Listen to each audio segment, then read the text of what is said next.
Hello, everybody, and welcome inside the Rockwall ISD Sports Network. My name is Chris Curtis, and you are looking at a pool. We're in about 15 minutes. It's the I-30 Classic. It's the Lady Hawks versus the Lady Jackets in a balmy Rockwall ISD Aquatic Center. It's nice and warm outside with a temperature of 93 degrees outside this facility. Feels a little bit worse in here. As Morgan Wallen would say, it feels a little bit like Miami in here. So, with that being said, it's part 2 of the I-30 Classic between the Lady Hawks and the Lady Jackets. We got the music to work this time. We'll see how long that holds on for. Anyways, welcome inside the Rockwall ISD Aquatic Center. Once again, my name is Chris Curtis. We're about 15 minutes away from this game getting underway. Let's go into what the standings look like as of now. This is a big one for both teams. Right now, the Lady Hawks at the top of Region 1, District 5. They are currently 4-1, with Nacogdoches right on their tail at 4-1 as well. Forney coming in at 3-3. Rockwall 1-3, which means this is a huge game for the Lady Jackets. A win throws them right back into the mix of the district standings. And, of course, North Forney coming in at 0-4. Taking a look at when we last met up, the Lady Hawks are a little bit on a roll. They are 7-9-1 overall. They have won 4 of their last 5. They have won their last 4 district matches, and they have fallen to Saxe 8-9 on September 10th, and they fell to Keller 10-3 over the weekend. The Lady Jackets, meanwhile, they are losers 3 of their last 4, but they're starting to catch wind just a little bit, including a 14-5 win last week over North Forney. So they're looking to make it 2 in a row here as we inch into the second half of district play. They fell to district foes Nacogdoches earlier in the late in August, and of course they fell in a close one here, 11-10 to the Lady Hawks back on August 27th, I guess that was. That feels like such a long time ago. We were able to grab the captain of the Lady Hawks just a little bit ago. Let's hear what she has to say. This is her final I-30 Classic here in the pool. Let's hear what she had to say after the matchup. Everybody, welcome inside the Alliance Bank pregame show. I'm here with the captain herself, Claire Hewitt. Claire, first of all, it's your final I-30 matchup. Talk a little bit how excited you are about this one. I mean, I'm super excited. Last time I'm playing Rockwall, I mean, it's kind of sad, last I-30, but I think we're going to win, and I think we're going to do great. You guys are a little bit of a roll right now, 4-5. You guys have won. It's your final stretch here in district. What do you have to do to put everything together here in these last few games, outside of the I-30, but to get yourself ready to roll for the playoffs? Just keeping the girls locked in, making new plays, calling them different things so other teams can't figure out what we're doing, and just continuing to do different things. All right, Claire. Well, hopefully we get to talk to you after the match. Best of luck to you, and good luck tonight. Thank you. Everybody, welcome inside the Alliance Bank pregame show. I'm here with the captain herself, Claire Hewitt. Claire, first of all, it's your final I-30 matchup. Talk a little bit how excited you are about this one. Did not mean to have that on repeat. I apologize for that. But speaking of Claire, man, she has been absolutely on fire. Check out her stats so far. This is this is for the entire season. It's 111 points, 65 goals, 26 assists. She's absolutely on a tear, as everyone would expect she would be, of course. And she has some help, of course, in net. She has Michaela Schultz, who is holding in about 10 goals a game, which leads district right now. She is absolutely on fire, so it helps when you work from the net all the way up. And that's why Claire is doing her thing and making it very challenging for other teams in this district to take the Lady Hawks down. Of course, we did talk about the Lady Jackets. This is a big game for them. A win throws them right back in to where they belong here in the top of the district standings, and they will have about, let's see here, they have 3 more matches after this, so they could throw themselves right back up into a chance for a district championship if they were to take down the Lady Hawks today. So we'll see what happens here in just about 9 minutes or so. should be a good one. Let's take a look at those district standings one more time if you're just jumping in. Welcome inside the Rockwell ISD Sports Network. This is the Alliance Game pregame show. It's the Lady Hawks versus Lady Jackets, and as we said, here are the standings as we sit as of right now on September 17th. Heath leads the way at 4-1. They are right on their tail, though, is Nacogdoches. They are 4-1. Of course, the Lady Hawks will see them one more time on September 27th. If everything goes according to the Lady Hawks way, that could be for a district championship coming up here at the Rockwell ISD Aquatic Center on September 27th. Of course, they did beat Nacogdoches 16-5 back on September the 6th. Then Forney's right behind both of them at 3-3. Rockwell, like I said, if they win this game, they're right back up in it at 2-3 if they can pull this one off. And then, of course, North Forney is sitting at 0-4.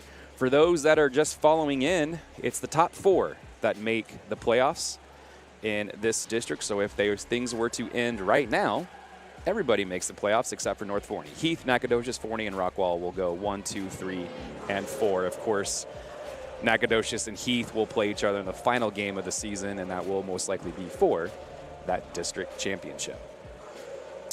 Again, we're about 7 minutes away from the start of this game. Of course, last time these two teams met, it was a really, really good game. It was back and forth the entire game until the Lady Hawks pulled away in the very end with a final score of 11-10. Speaking of Claire, got a few stats on her. Went around browsing the internet this morning and trying to check out on her local stats. She is 7th in the entire nation. 7th. That means there's 6 girls ahead of her in points scored, and she is number 10 in the nation in goals. Really, really incredible the type of year she has having right now, and she is going to continue. She was very fired up. She said she was a little emotional. Of course, I talked to Mr. Tipping as well. On the boys' side, they both seemed like they were a little emotional about playing this game. Of course, it is both of their final I-30 matchup, so it always means just a little bit more this game, of course. And so we'll see what happens. Of course, the boys get it going here about 7:15 or so, depending on kind of when this girls' game ends, and if it goes into overtime, or so be it. Speaking of what's going on in the Rockwell ISD Sports Network, the rest of the week, of course, we have both your boys' matches, or you have your boys' match and your girls' match here tonight in water polo. And then tomorrow night, we turn it right back around. We play some football. Of course, Rockwell will be traveling to North Crowley. That kickoff is set for 7 o'clock. It'll be Jeremy Bryant, David Sweet, and yours truly on the call for that one as well. We are going to be traveling off to North Crowley. And then on the Heath side, it is Mansfield Legacy for the Heath Hawks. Of course, they are 2-1 sitting in their non-district schedule at the moment. They will, Shane and Ron will take the call on that one, of course. They'll have that call for you at 7 o'clock. And then next week, it's homecoming for the Heath Hawks back here at home. That game will be Friday night at 7:30, as most of our district games will now switch off to 7:30 here at the stadium. And then this is not the only I-30 matchup this week. We have no football on Friday night, so no better matchup than the Lady Hawks and the Lady Jackets, both 2-0 in volleyball. And they will set their tone for their first matchup of the I-30 Classic. Friday night, that match is at 6:30, and it is over at the Rockwell Freshman Center, R9. So don't get that confused. Make sure you attend the game at R9 and not at Rockwell High School. Of course, that game is at R9. That is set for 6:30. We'll be there broadcasting that game for you as well. I think Trevor Webb is calling that one. He had a good call last night as the Lady Hawks volleyball team took care of North Forney 3-1. Of course, you can watch most all these games on the Rockwell ISD Sports Network. If you're watching in right now, don't forget to say hello in the chat, and we'll give you a shout out. That's what it's all about here. We're gonna do what we do best, and that's thank some sponsors real quick, because that is who pays the bills around here. Of course, we thank all of our sponsors. Of course, Alliance Bank sponsoring our pregame show, so we're going to jump right into their spot, and we'll let a few roll. You're watching the Rockwell ISD Sports Network here for the I-30 Classic. You in our community is what sets Alliance Bank apart. We are community banking. That's why you can find us at nearly every event volunteering, sponsoring, and donating. Alliance Bank has been serving Rockwell County for over 16 years, and with your help, we have grown into the go-to bank for our community. Time to start a new business, time to expand your business, ready for a new home or a like new home, we will be there because that's who we are. Alliance Bank, your community bank. Member FDIC, equal housing lender. I'm Erin Neal, the principal agent and owner of Hamby Insurance. I am passionate about serving the local community and the surrounding areas. My goal is to take the hassle out of buying insurance. I want to educate you on what you're buying and help you make an informed decision. Whether it's personal or commercial insurance, my team and I will be here every step of the way to make sure you are getting the satisfaction you need and the coverage you deserve. My promise to you is that we will never hard sell you insurance, use slick sales techniques, or pressure you into making a decision that you're not comfortable with. Call us today at 972-285-0381 to find the best coverage to fit your need. My commitment is to give you unparalleled service, and remember, Hamby helps. I'm Taryn Oswald, Director of Client Assistance and Food Pantry here at Helping Hands. We are so excited to have Rockwall Ford, Rockwall Dodge, Rockwall ISD, and the entire community join together once again to support our neighbors in need. Last year, the Food Pantry distributed over 560,000 pounds of food. Currently, we are distributing over 15,000 pounds of food each week. This is why we strongly rely on the Shop the Rock I-30 Classic Food Drive to pack our pantry. For more information on our current needs, please visit our Rockwall Helping Hands Facebook page or our website at rockwallhelpinghands.com.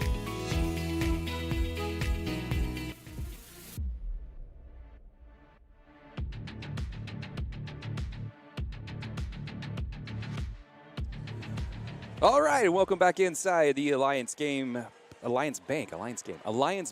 pregame show. Hopefully Corky is not watching and watch me butcher that.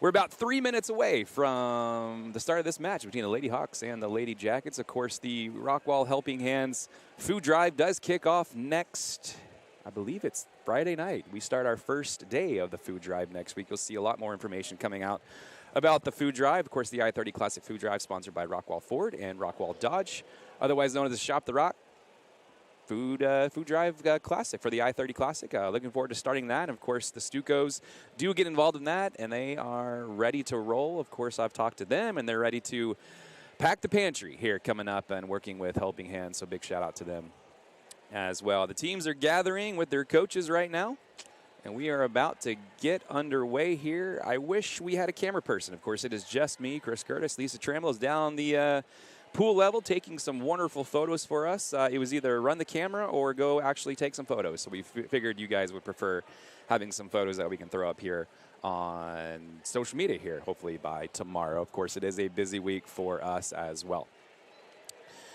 TJ Starling, the head coach for the Lady Hawks, in his dapper Hawaiian polo shirt. I really, really like that shirt. I asked him where he got it from, and it was an Amazon purchase. So very, very good. Starting lineups are underway. We'll let you listen in on those. You're watching the Rockwall ISD Sports Network.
All right, of course, the national anthem being played here as Lady Hawks and Lady Jackets are about to get underway here.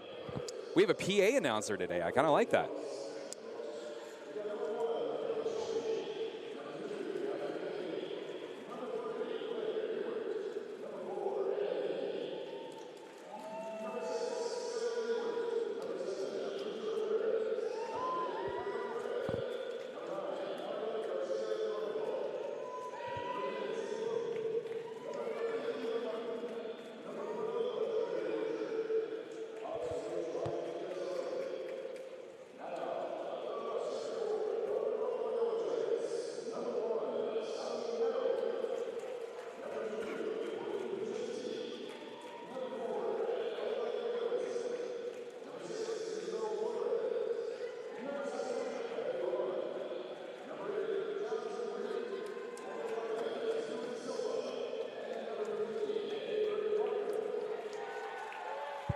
All right, there's your starting lineups. If you did not hear that, the Lady Hawks, Michaela Schultz in net, followed by Claire Ewert, Anna Henke, Bridget Ramirez, Catherine Webb, Sydney Pope, and Trinity Orchard. And starting over here for the Lady Jackets in net, Skylar Murrell, Quinn Paczynski, Ella Gabrielson, Isabel Flores, Kylie Vaughn, Jocelyn Weinhert, Sandalai Sua, and Avery Markham. I need to learn how to write a little better. My chicken scratch is not very good. But hey, we're getting underway. We got a DJ tonight. Everybody's fired up. A lot of people here in the stands. Again, I can't turn the camera and show everybody, but there are a lot of people here ready to cheer on the Lady Hawks and the Lady Jackets. It's a big one. Winner takes full control. If Lady Hawks win, they are all alone in the district standings. Lady Jackets win, they are right back up in this thing. A lot of seniors down there in the pool. This is the final one. You can guarantee they are fired up and ready to go. Once again, if you're just joining us, Chris Curtis here in the Rockwell ISD Natatorium. It's a nice and balmy. I couldn't tell you the temperature, but it's very, very warm. Of course, Chris Curtis here on the mic. On the camera is absolutely nobody. Doing color commentary is absolutely nobody. But I can say that Lisa Tremmel was here bright and early getting the equipment set up and getting me ready to roll here tonight. Of course, she is now down there taking some photos. You will probably see her in the camera here in just a second. She is walking that way. Thanks for joining us, everybody. Of course, you're tuning in. Don't forget to give a shout out. We'll give you a shout out. Nate, see the comment. We're ready to roll. We're underway here at the Rockwell ISD Aquatic Center. Thanks for joining us. Lady Hawks take control of the ball, and we are underway.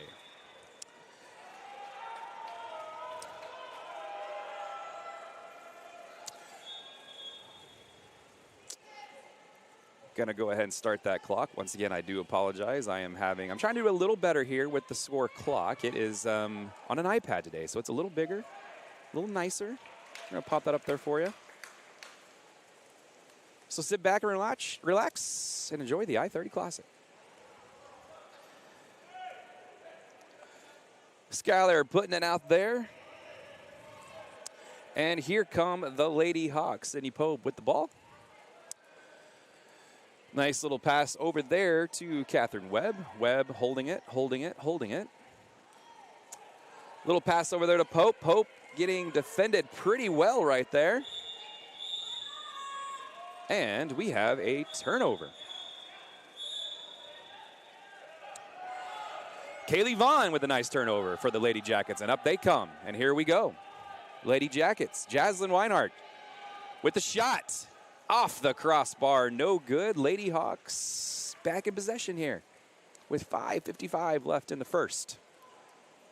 Each team with a possession. The Lady Jackets, the only one with the shot so far.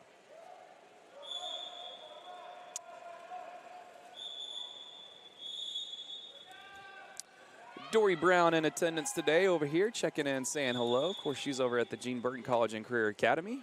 Does a little sports marketing over there. That's where our interns have come from. So big shout out to Dory over there. 2 games in a row I've done where she's gotten a shout out. Pretty cool. Pretty cool. All right, back we go. Sydney Pope with the ball, passing it back to Bridget. Bridget looking.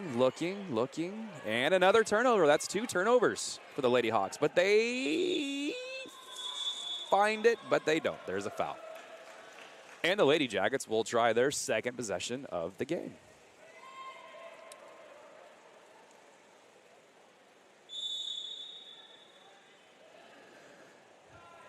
And here come the Lady Jackets. Kylie Vaughn is fouled. And away we go again. Inside, and a lot of confusion, a lot of looking around. Looks like we have a foul, perhaps. Do we have a timeout? Timeout on the floor with timeout in the pool with 4:57 left to go in this one, the first. Once again, thank you for joining us. This is the I-30 Classic brought to you by Alliance Bank. They are our premier sponsor all season long, so very thankful to have them here with us all season long. Corky Randolph, a big supporter of Rockwall ISD Athletics. If you're watching on YouTube, which is the only place you can watch, don't forget to give us a shout out. We will shout out right back at you. So far this game, getting off to a little bit of a slow start. You can imagine the nerves are a little bit there. The final I-30 Classic for a lot of these seniors. There are a lot of them. Let's see here, we have 1, 2, 3 for the Lady Jackets. And I don't have the senior number here for the Heath girls, but I do know there is a lot of them, including that captain, Claire, who is a nationally ranked player. Very exciting time for her. No college decision quite yet, but I'm sure it's coming. I've heard it's somewhere maybe in the Northeast, but you never know. We'll see what happens. All right, here come the Lady Jackets. Paczynski putting it in, and we have a shot and a goal by Kylie Vaughn. And the Lady Jackets are off and rolling. It is 1-0, Lady Jackets. It's exactly how Rockwall wants to start this one off. They want to get all the momentum they can. This is a game they must have. Of course, a win doesn't guarantee them a playoff spot, but a win does throw them up into the standings. It makes it a little more comfortable for the teams that are quite ahead of them, including their rival, the Lady Hawks. There's a shot by Catherine Webb, and she is just wide. Lady Hawks 0 for 3 so far, and the Lady Jackets looking to make it 2-0, and away we go. Jaslyn putting it up and in. Over there, too. Man, those orange helmets are a little harder to read all the way across the pool. And a turnover by the Lady Jackets. I do apologize. I cannot read that helmet. It does look like Isabel Flores over there at the top of the pool. I believe that's Isabel.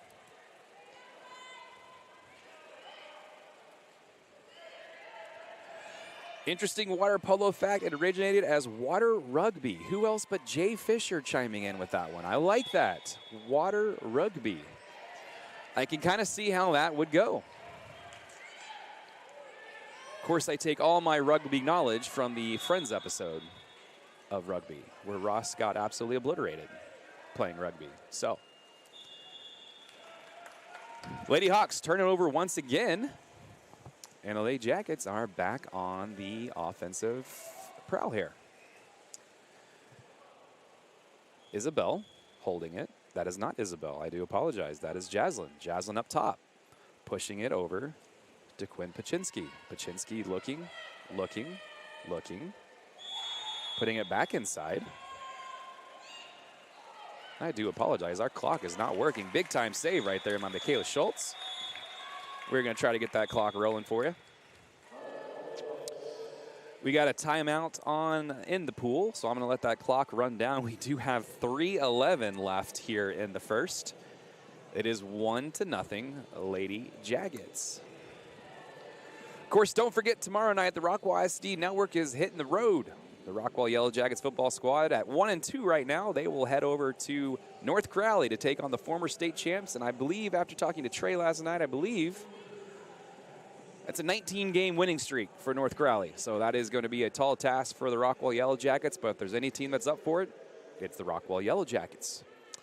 Of course, that kickoff does start at 7 p.m. It is a Thursday night kickoff. And then on down the road in Mansfield, the Heath Hawks will take on Mansfield Legacy at 7 o'clock. Of course, the Heath Hawks coming off an impressive win over San Juan Hills, California here at the Wilkerson Sanders Memorial Stadium on Friday night, I believe it was. The days are starting to run together now.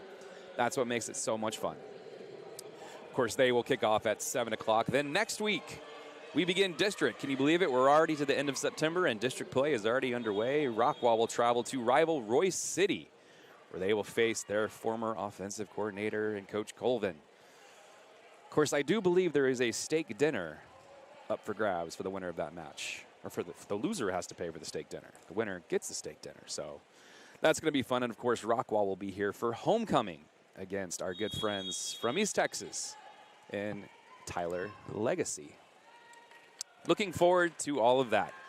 Back to the pool we go. A little bit of pushing, a little bit of shoving, and a little bit of fouling. Lady Hawks back in front right there. Nice pass. Oh, my goodness. Bridget Ramirez was all alone. She fumbled the ball, and the Lady Jackets have it once again. I don't believe the Lady Hawks have had a shot on goal for this one so far. So, Lady Jackets bringing it. See if they can convert here. Back up top of the pool we go. Inside. Quinn. Quinn shoots, and she scores. Lady Jackets off and running with 2:11 remaining. It is the Lady Jackets 2 and the Lady Hawks nothing. Quite impressive so far by the Lady Jackets, right where they want to be in this one. Claire, let's see if she can do it on her own. Claire taking it in, pushing it inside, and a foul. Claire back up top. Up to Sydney. Sydney looking. Back to Claire. Claire shoots, and she scores. The Hawks make it 2-1. That is a Claire Ewert goal. There's the fist pump, as we expect from Claire. It's a signature move by Claire, the fist pump. It's absolutely iconic. Here come the Lady Jackets. They're looking to take a 3-1 lead. Vaughn inside, and there we go again. The Lady Jackets making it count on every single one.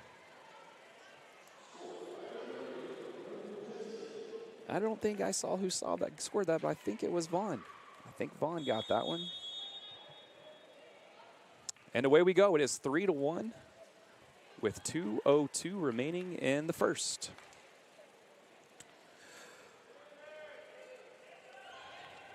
This game definitely goes fast. It's hard to keep up with notes, but we're doing the best we can here. Here comes an inside pass by Claire, and that is a goal from Catherine Webb. Webb has one. Claire has one, and it is 3-2 with 1:49 remaining. And away we go. Here come the Lady Jackets.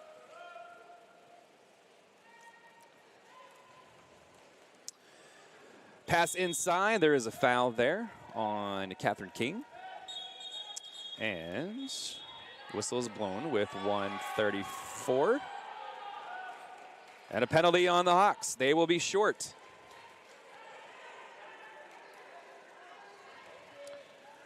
Woman advantage down there in the pool for the Lady Jackets. Kylie Vaughn. Oh, a big-time save by Michaela. That was a big-time save with 1:15 left. And the Lady Jackets will be, no, they will not. Did they call that? With 1:15, they did not. And the Lady Hawks have their woman back. Back to 7-on-7 we go, inside to the Lady Jackets, and a big-time save once again by Michaela. 3-2. Lady Jackets, they are the home squad tonight. It appears on the scoreboard they are the home team.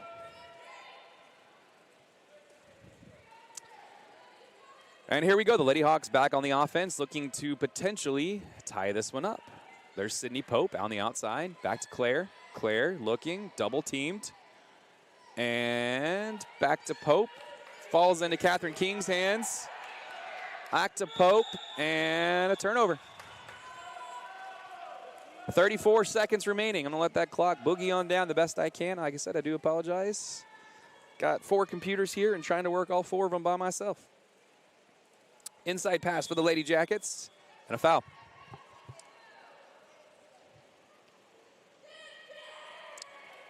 It's going to go inside to Quinn, and Quinn holding, shooting, and outside. There will be 13 seconds left for the Lady Hawks, and the clock has started. We're just going to let that clock run all the way down on the scoreboard there. Looking for the last shot, the Lady Hawks trying to get it to Claire with 1 to go, and they do not get it off. So, after 1, it is the Lady Jackets with a 3-2 lead. With that timeout, we're going to hit a timeout, and we're going to go to a couple of commercials here for you. Once again, you're watching the Rockwall ISD Sports Network. Second Nation, this is Coach Brooks shouting out to Rockwall Ford. I'm excited to have the support of Ford team for the 2025 football season and their support for the remarkable achievements that students and staff strive to accomplish daily. Over the years, they have extended their unwavering support to every athlete, coach, and staff member as they diligently pursue their goals and ultimately achieve victory. We look forward to continuing our partnership. Go Jackets!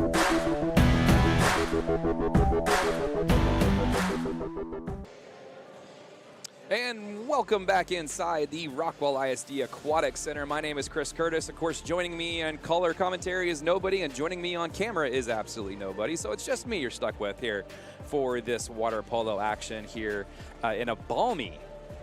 I know it's 93 degrees outside after last check, but I believe it's a little warmer in here. So it just feels like a sauna in here. It's very, very nice. It's going to feel really good in here in about 3 months when it gets to be, 45 degrees outside, and none of us want to be out in it. But hey, up on your screen is the District 5 standings right now. Of course, we talked about this pregame. It is a big one for both these squads. Heath currently tied with Nacogdoches at the top at 4-1. Forney right in the middle there at 3-3. Rockwall, if they can win this one, they are going to be shooting right back up into the top of the district standings at 2-3. Right now, they are currently 1-3. And North Forney trying to get back into this thing. Of course, they are 0-4. And I believe last check they do play tonight as well. So if they do lose that game tonight, I believe they are almost mathematically eliminated from playoff contention if Rockwall was to win this game tonight. Of course, top 4 teams in the district do make the playoffs. So we could be looking at a district championship coming up here between Heath and Nacogdoches coming up potentially at the end of the month. Here we go, 7 minutes back on the clock. It is 3-2 Lady Jackets. Going to turn that music down. I hope you guys enjoy the music tonight. Was able to figure out the music from the last broadcast. Big shout out to Jacob Martin, Geneva. I hope I said that correctly. Let's go Hawks. Jay Fisher back in. Maybe our sticker at a fist pump Stewart statue outside the natatorium. I like that idea. And, of course, next year we need the Stingerettes and High Steppers to do a synchronized swimming drill. That would be pretty cool. I need to reach out to the drill team instructors on that one. That would be pretty cool. I do like that as well. Looks like we had a goal here. I do apologize. I did not see who scored that goal. Was trying to get my computer back up and running with the clock. But the Lady Jackets have a 4-2 lead.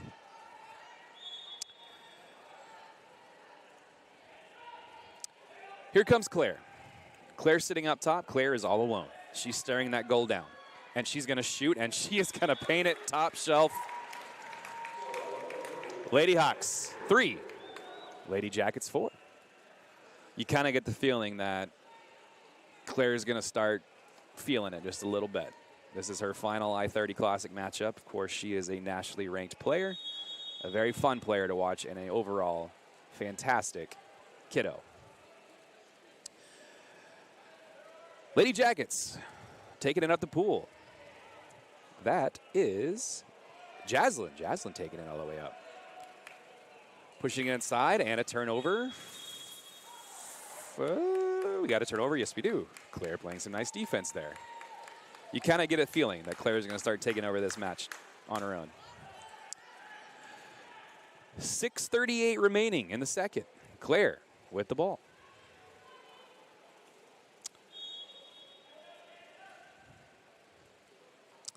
Pass all the way across the pool over to Bridget Ramirez. Bridget with the ball, passing it inside to Claire, and that's turnover. It wasn't a fist pump, it was an eye roll. So we'll give you that one right there. 5:38 remaining. We're going to let that clock continue to run. Big time pass up by the Lady Jackets over there to Jaslyn.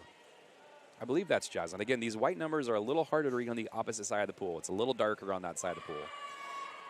This one's inside to Quinn Paczynski, and Paczynski puts it in the net. The Lady Jackets are feeling it. They lead 5-3. Again, if you're just tuning in, my name is Chris Curtis. Welcome inside the Rockwall ISD Sports Network. This is the I-30 Classic. This is part 2 of the water polo matchups for the I-30 Classic. Lisa Trammell joining me on technology, as well as shooting pictures down there that we can post on social media later. Don't forget to follow us, RISD Athletics, on just about every social media that is out there. Claire with the ball. Claire taking it inside, giving it back to Pope. Pope turning it over. The Lady Jackets take it right back, and it's turned over again. Claire has the ball. Claire pushing it inside. That is to Anna Henke, and Anna scores. I have completely butchered my score sheet, so I will not be able to tell you how many goals everybody scores. I do apologize.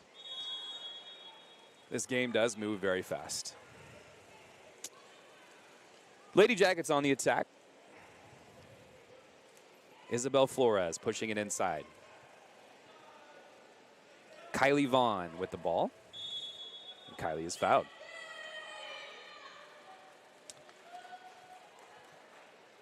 We're going to stop that clock, let it catch up just a little bit. Push inside of Paczynski. Paczynski trying to get some space and is fouled. Claire Hewitt said it wasn't me, but it was. Shot clock running down, and a shot has to be forced, and it is no good. The Lady Hawks are going to take over.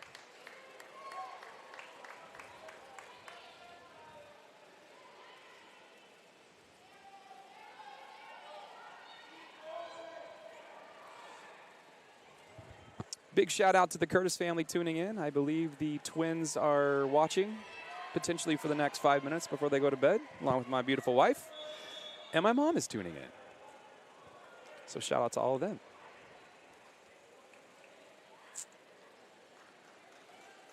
Hope everybody is enjoying a little water polo action here from the Rockwall ISD Aquatic Center. With about 3:49 remaining in the second. The Lady Jackets lead 5-4. We had a goal there by Claire once again. Claire does have the hat trick, if my stat sheet is accurate, which it probably is not.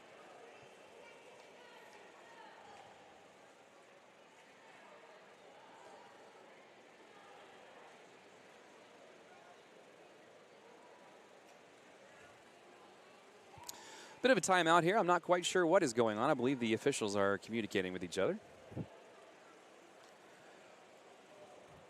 Once again, the I-30 Classic continues this week on Friday night. There's no football game. So it's going to be a packed Rockwall Freshman Center as the Lady Hawks at 2-0 after a big victory over North Forney last night will take on the Lady Jackets, defending district champions, and they are 2-0. Of course, that game starts at 6:30. Usually it's a little later after the JV teams play. We usually don't get it off at 6:30, but you never know. Of course, that game is Friday night at 6:30. The winner of that one will take the lead in District 10-6A in volleyball. Looking forward to that one. We'll be there.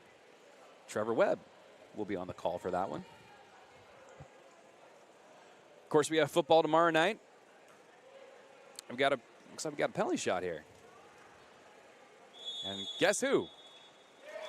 Claire skips it on the water and into the net. We have a 5-5 ball game. 3:57 remaining in this one. In period 2. It is all knotted up at 5 apiece. Lady Jackets pushing it up. They've started hot in this one. Lady Hawks have found their way back into it. Lady Jackets pushing inside to Paczynski. Paczynski shoots, and she puts it in the back of the net. Paczynski with, I believe, her second of the match. With 3:49 remaining, the Lady Jackets have a 6-5 lead. And away we go. Lady Hawks with the ball. Lady Hawks pushing it up past the mid-pool line here. Claire Ewert pushing it inside and was looking for Anna Henke, but she was not looking for that one. And it's a turnover for the Lady Hawks. Lady Jackets take firm control. All alone. Isabel Flores, she's right there. She pushes inside of Paczynski. Paczynski shoots and she scores. The Lady Jackets have themselves a 2-goal lead once again. And if my stats are correct, Paczynski has a hat trick.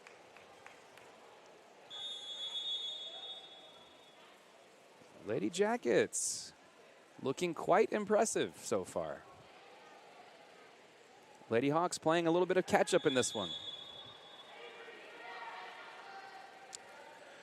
Nice crowd on hand here at Rockwell ISD Aquatic Center. And another turnover. Looked like that was a little bit of a block by the Lady Jackets, but regardless, they have the ball. Here come the Lady Jackets. Isabel. Back up to Jaslyn. Pushing it inside to Paczynski. She pushes it back outside the top of the pool. I believe that is Isabel. I feel like I need a spotter in this game with it getting a little darker outside. It's harder to see those helmets here in the water. Isabel from the top. And there's a big block by Michaela. Of course, Michaela leading the District 5 in goals against average, averaging about 10 against a game. That leads the entire district. Claire looking. She has the ball. She pushes it inside. Nice pass up top to Anna. Anna looking. Anna back to Claire. Claire was going forward, has to go back. She goes back to mid-pool line. Paczynski playing really good defense on Claire, and there's a big-time save right there by Skylar. Skylar looking good so far in net. She is seeing just about everything being thrown her way. With about 1:50 remaining, Paczynski in the middle, and she puts it top shelf. Paczynski scores again. Again, I don't know if the stats are right, but I have 4 goals for her. She has demanded to be the star in this one so far. Of course, if you remember correctly, the first matchup, the Lady Jackets took a 4-goal lead late into the game, and the Lady Hawks clawed their way back into it and eventually won 11-10. Claire pushing it outside. That's to Sydney. Sydney looking around. Claire trying to drive inside. There it is. Splashing. A lot of splashing. Not a problem for Claire. Claire has 5, and the Lady Hawks are right back into it, 8-6. Got about 1:30 remaining in this one. Welcome inside the Rockwell ISD Sports Network. I'm Chris Curtis. This is the I-30 Classic, water polo style. Of course, the first time we've done this before, so excited to do this. Inside to Paczynski, nice little lob, couldn't get it in. Good defense by the Lady Hawks.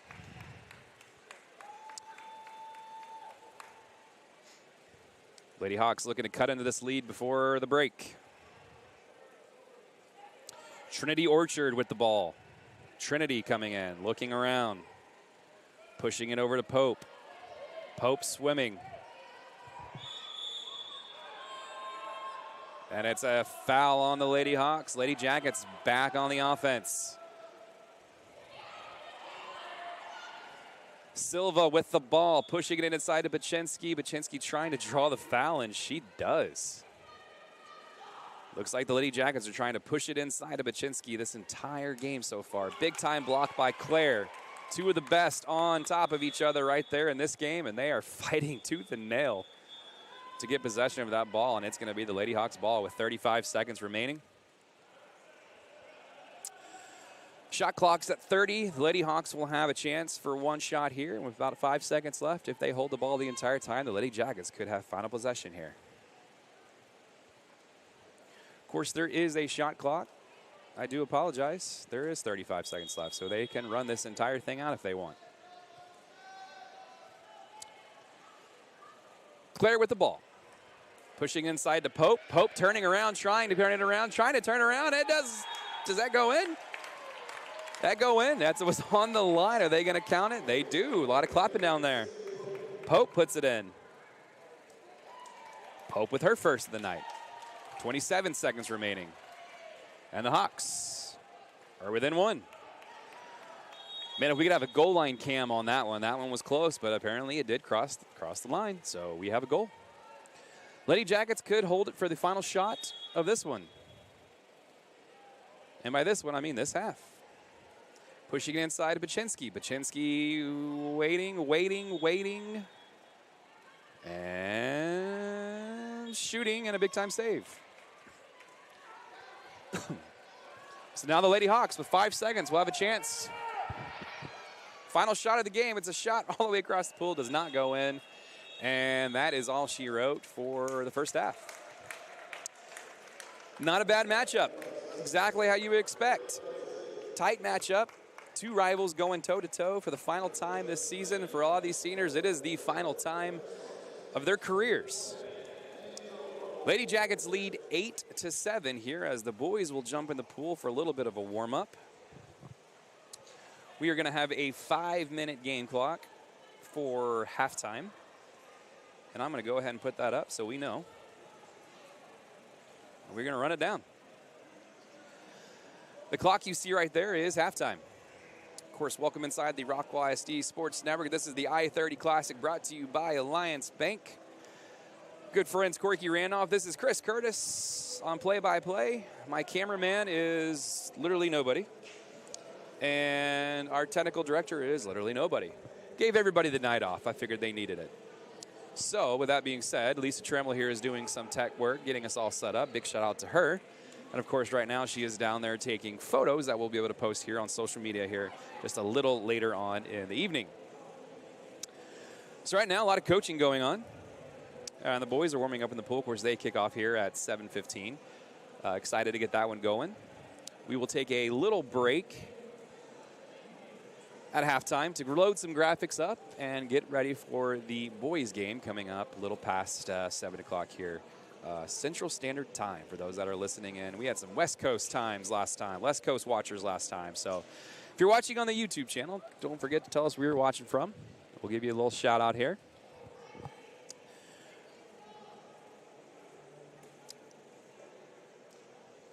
And I guess there's nothing else to do right now other than give it up to some sponsors. So you're watching the Rockwall ISD Sports Network. Let's pay some bills. And here we go. You know that Rest Haven has been a part of this community for over 50 years. Dwayne and Ann Kane founded this business in order to take care of the families in the community. I've taken on that, and I want to keep doing it for each and every one of you. I grew up here in Rockwall, and it's important to me that this community continues to operate the way it always has. That is neighbor taking care of neighbor. When I lost my dad, Rest Haven took care of my family, and it is my intention to take care of as many families as I can in the future. At Rockwall Sports Center, your logo is our business. We specialize in custom branded apparel, shirts, hats, jackets, polos, and even team uniforms. Whether you need custom gear for your corporate outings, staff retreats, company parties, or just new staff wear, we've got you covered. We can use your design or help you design a new one. We offer high quality customer service and always put our customers and their satisfaction first. Contact us today and let us show you how Rockwall Sports Center can have you looking your best. Shop an exceptional selection of new pre-owned and certified pre-owned vehicles at Rockwall Ford, the home of rock bottom pricing. With hundreds of new vehicles, we're sure to have the right one for you. And when your vehicle needs to be serviced, schedule your appointment online with our master certified technicians. Your next Ford is waiting for you at Rockwall Ford. Log online for your rock bottom deals. Just click, print, and buy. Shop the rock today. I-30 exit 205. RockwallFord.com.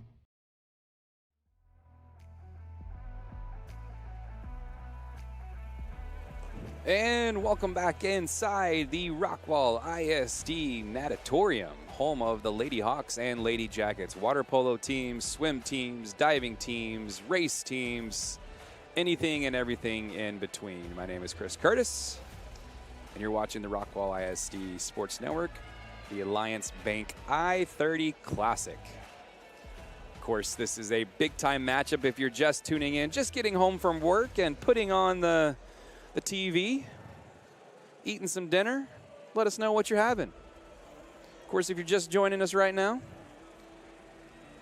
I want to tell you what we talked about a little earlier today. This is a big-time matchup right here. Not only is it the I-30 Classic, but it is a big one in the standings. Here's the Region 1 District 5 standings right now. Lady Hawks sit up top at 4-1, tied with Nacogdoches. Of course, that's a team you probably don't see a lot. Only in swimming you see that, Nacogdoches there. Of course, we have Forney coming in at 3-3. If Rockwall was to hang on and win this game, they are right back in the thick of things here. Of course, North Forney coming in at 0-4. They pretty much have to win out and hope for some help along the way. Of course, Lady Jackets do win this game. They will be right back up in there.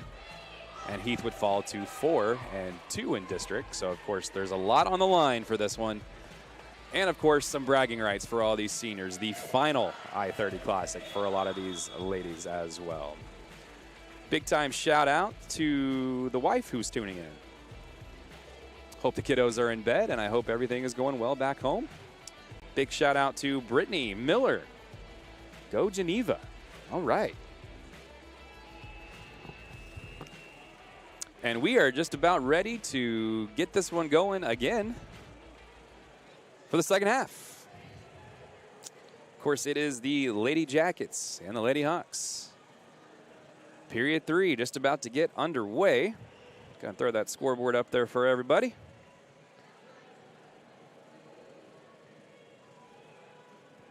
Put it at 7 minutes. And we are just about ready to roll, and here we go. I'll press time on that clock. And at the mid-pool line, it's the Lady Hawks. We have switched sides. The Lady Hawks now take firm control of the ball, and away we go. 8-7. Rockwall holds the lead. Big-time shot by Catherine Webb off the crossbar, and it bounces out into the pool and right into the Lady Jackets' hands, and back we go. Usually we do have a halftime graphic, but I lost firm control of who was scoring, so wasn't able to give that to you, but I can tell you of what I have so far. Claire Ewart leading the way with 5 goals. Not far behind her is Quinn Paczynski with 4 for Rockwall. So those two going toe-to-toe, trying to get the game won for their team. We're going to have a shot clock violation on Rockwall, which means the Lady Hawks will take back. And they're going to take a woman advantage up the top right here, and a big-time block by Kylie Vaughn to keep the goal out. And it was not a block. It was a foul. Great effort, though, to save a goal. I think you always take that penalty anytime you get it. And Claire is going to take a penalty shot here. Nobody in front of her. It's just Claire and the goalkeeper.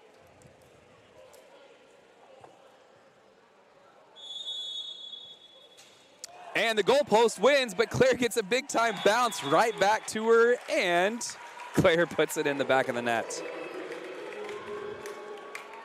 Man, usually that crossbar and that goalpost is a goalie's best friend. And Skylar knows it. She knew she had that one. Oh, my goodness. With that being said, though, it is all tied up 8-8. Going to go down to the wire just like Game 1 did between these two squads. Here come the Lady Jackets, and it is a turnover, but it falls into the hands of the Lady Jackets, and they'll keep firm control.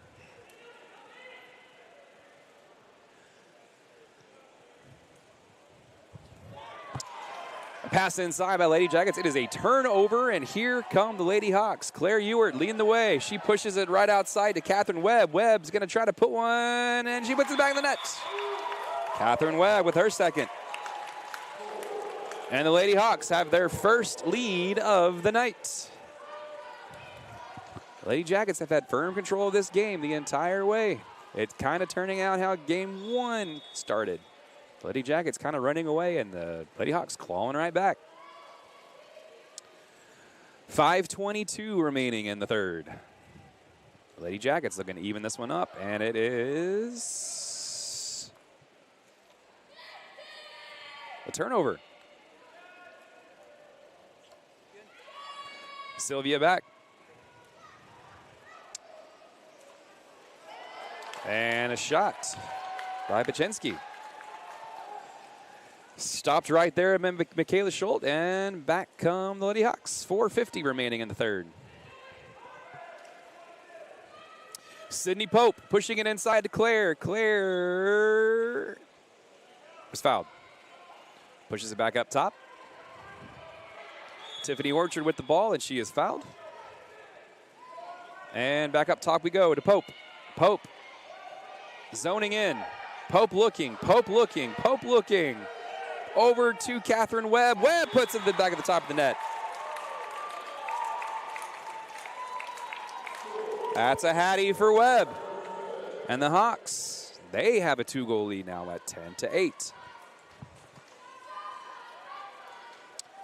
Lady Jackets have led most of this entire game until this second half. Lady Hawks using halftime to get a little more motivated. Lady Jackets looking to respond here. 10-8, Rockwall Heath. Lady Jackets looking, and the Hawks are playing some amazing defense right now. That is another turnover by Rockwall, and Heath will take it. Michaela looking around, pushing it way up top. Sydney Pope, she is fouled. Pope looking inside. Claire is calling for it, and Anna Henke could not get that ball away. She does now. To Nara. Nara shoots off the crossbar. And the Lady Jackets hold serve. Back the other way we go.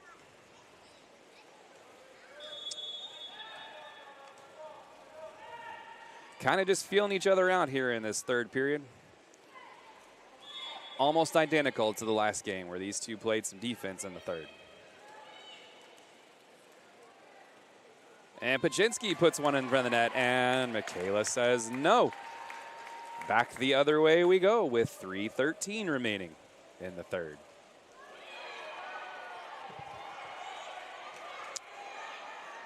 I can't see the shot clock from up here, so I know there's one underneath us. I wish there was one on my side. I can't tell what the shot clock is. Actually, there it is now. I see it with 24. It was hiding. 10-8. Lady Hawks on top. Lady Jackets looking to cut it to 1. Pachinski inside. She scores. Pachinski makes it 10-9. Man, Pachinski has come to play tonight. She is trying to lead her Lady Jackets to an upset of the Heath Hawks. Just under 3 minutes in the third. A lot of whistles. A lot of defense being played down there. Ewart inside. Back up to Henke. Pushing it inside, and a nice little pass back to the goalkeeper, and the Lady Jackets will take control. 2:30 remaining in the third. Clock's just a little off on your screen.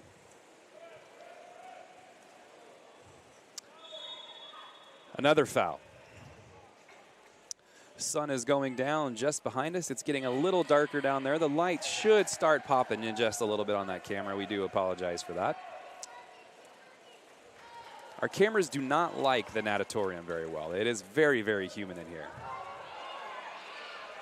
And it does play a little mind games with our cameras from time to time.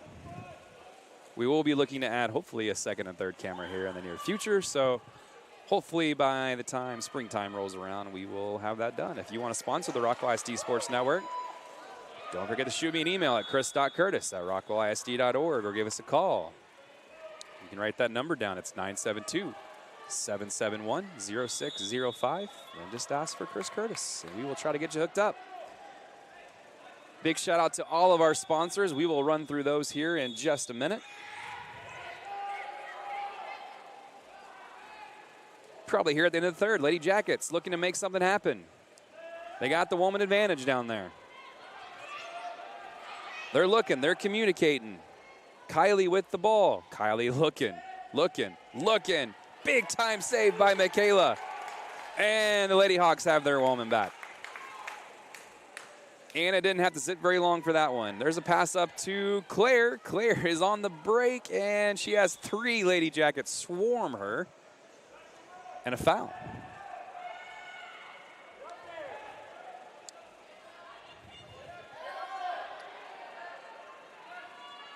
Claire looking around.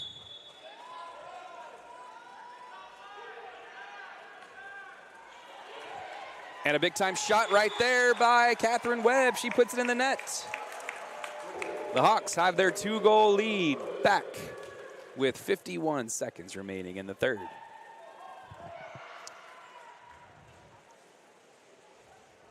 Of course, we do have a few more games here at the Aquatic Center coming up the rest of the way. And then the playoffs will begin in about 2 weeks or so. And, of course, Rockwell ISD will be hosting the area round. So we will look to stream that, I believe, on October 10th. We will try to figure out how to get that streamed for everybody. It is a Friday, so it should be an all-day affair. And if you're only keeping track by SEC Texas Longhorn play, yes, that is the day before the Texas OU matchup, in case anybody was wondering. That's how I base my schedule. That and twin schedule. That's pretty much how we do it right now. The other team in orange, the Lady Jackets. There's a bunch of whistles in this one so far in this third with 37 seconds left. Lady Jackets still have control. Another foul. Oh, they're letting them go? Nope, they didn't let that one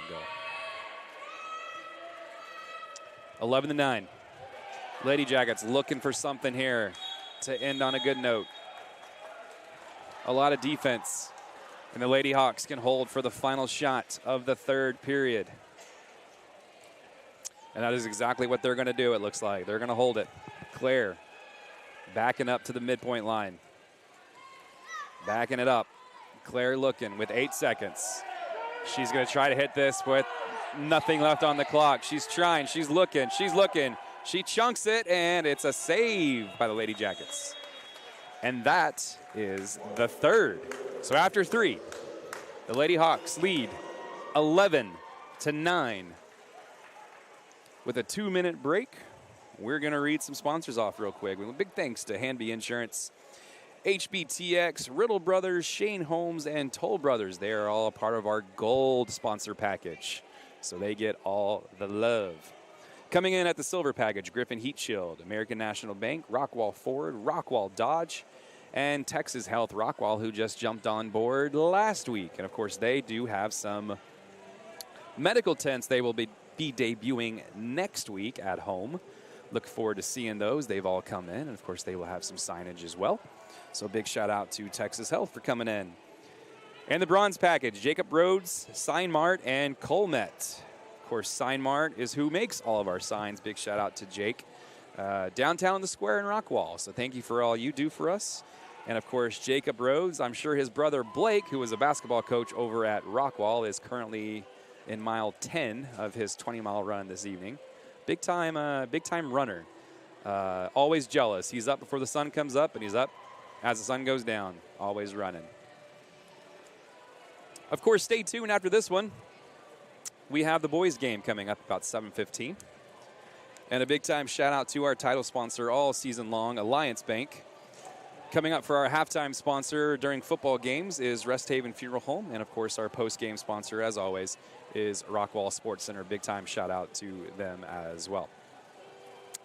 About 30 seconds left here. And the little break we have. And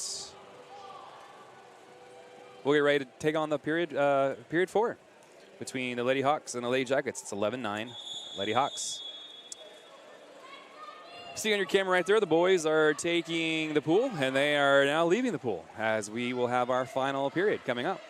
We're not going to throw it to break here because we're ready to roll. Big time shout out to all you guys that are watching via YouTube. We appreciate your support. And appreciate you tuning in here on a Wednesday evening in Rockwall. Of course, tomorrow night is football. 2 Thursday night games. Then we will conclude the week with another I-30 matchup between Rockwall and Heath on the volleyball court. Of course, that will take place over at the Freshman Center. But here we go. The final period between the Lady Hawks and Lady Jackets in the pool. Can the Lady Jackets respond? Right now it is the Lady Hawks with the ball.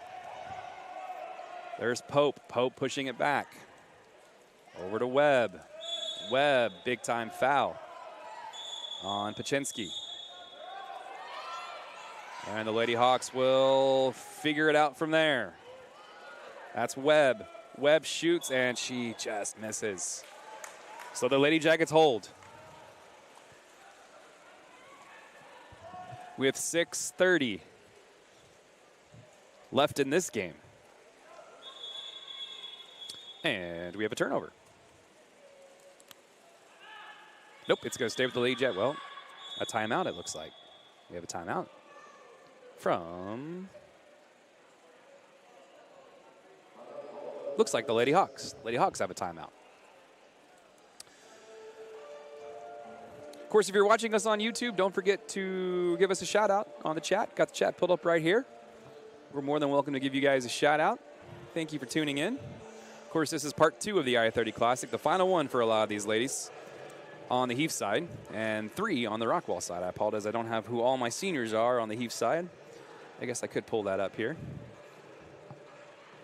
Of course, Chris Curtis here with the play-by-play and the color. My color guy is not here. And I don't have a camera guy or woman. So, it's just me. Of course, shout out to Lisa Trammell for getting all the technology hooked up for us, getting here bright and early this morning. And of course, right now, she's down there taking photos so that we can post them on social media later. Looking forward to that.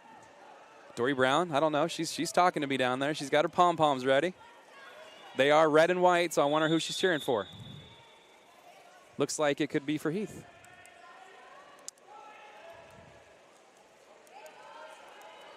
All right, ready to rock and roll on this one again.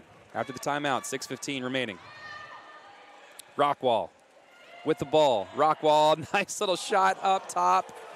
Little hook shot. It went off the crossbar and does not go in. So the Lady Hawks will take over with 6 minutes remaining.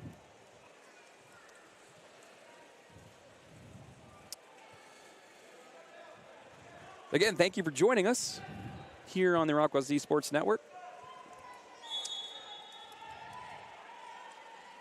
Lady Hawks up top. That's Anna. Anna pushing inside to Claire. Claire has 3 seconds to shoot. She's going to try. No looker. Out of bounds. Just over the net with 5:34 remaining.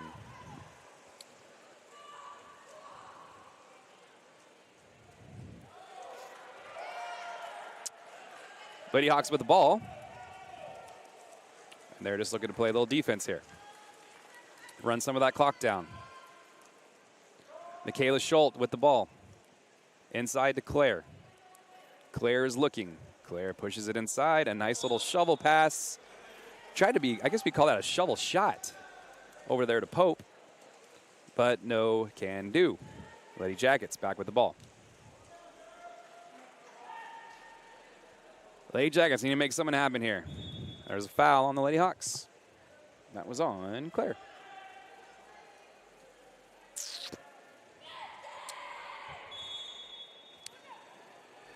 Jaslyn up top, looking around, looking for somebody to get open, and there's a pass. It was just over her teammate's head, and we have a timeout once again. 4:33 remaining in this game. The Lady Hawks hold a 2-point lead. The tensions are just going to start getting a little bit more with this game winding down.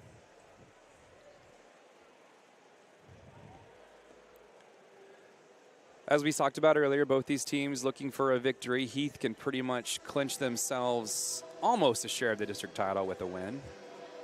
Not quite there yet. They would have to probably win next week to get that one officially wrapped up. And if Rockwall wins, then they are right back in the thick of things as far as looking for a district championship. If they lose, they would fall just a little further. But the top 4 teams do qualify for the playoffs, which is another season in general. And if North Forney loses one more game, then they will pretty much eliminate themselves from playoff contention. We got a shout out from the Gene Burton College and Career Academy. Carter Brown is in attendance from Alliance Bank, proud supporter of Rockwall ISD. And Dory Brown wanted me to shout out to her students who are fierce water polo players down there. Didn't get names of all her students. But of course, that's where our awesome interns come from as well. They are in the sports marketing class over at Gene Burton College and Career. All right, back we go. Back to this one. Claire is taking it up top. The Lady Hawks are going to maybe try to work some of this clock down. And it's a turnover. Lady Jackets hanging around. They need to start putting them in the back of the net. I can imagine how tiring water polo is. It's got to be exhausting. These ladies are something else. Incredible athletes.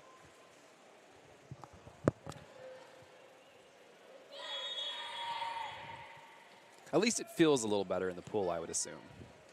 It's very, very humid in here, as I've probably mentioned 6 or 7 times already. There's a shot by Bachensky, and it is saved by Michaela Schultz. She is right around her goals against average, and she's hanging tight right there. Lady Hawks looking to move it up quick, and a turnover. Again, the Lady Jackets are hanging around. Lady Hawks can't quite finish it. Lady Jackets with another chance, and we have a, we get a timeout? We did not. Lady Hawks will take over on the ball. I'm sorry, I did not see what happened there. And there's a goal by Pope. And the Lady Hawks now have a 3-goal lead with 3:38 remaining. Don't forget, after the game, we will more than likely have an athlete from the winning team come up here and talk to us just for a second while we get ready for the boys' match coming up next, right here on the Rockwall ISD Sports Network. Lady Jackets need to make something happen. And there's a shot just outside and over the net. Lady Hawks up 12-9 with the ball. And letting the clock roll a little bit. Claire pushing it inside. Nice defense by Rockwall. No foul called. There's a shot from the outside, and that is Catherine Webb. Catherine Webb with, I believe, her 5th goal of the night. And the Lady Hawks are starting to pull away.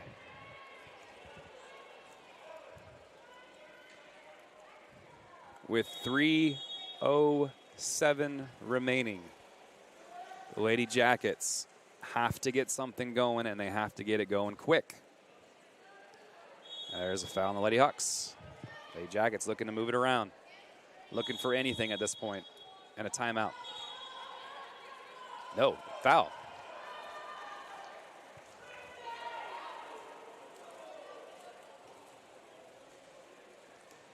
Claire inside.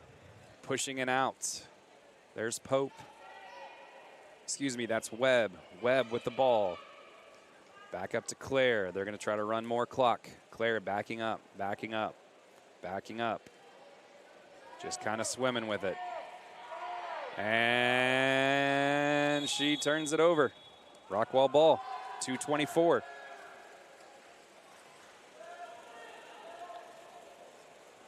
Pachinski moving it outside. She's going. She's all alone. She's going to shoot and have big time save from Michaela. Wow. With the right arm, smacked it down. But the ball runs right back into the Lady Jackets' hands. With just under 2 minutes in this one, the Lady Hawks will take over. And oh! She nearly put that in her own net. Pope nearly put that in the back of the net for her own team. But the Lady Hawks will continue on. And a foul. 1:45. And that one's up and over by Pope. Lady Hawks up 13-9. Rockwall with a timeout. We are going to stop the clock at 1:36. Well, I thought we called a timeout there. I guess we did not.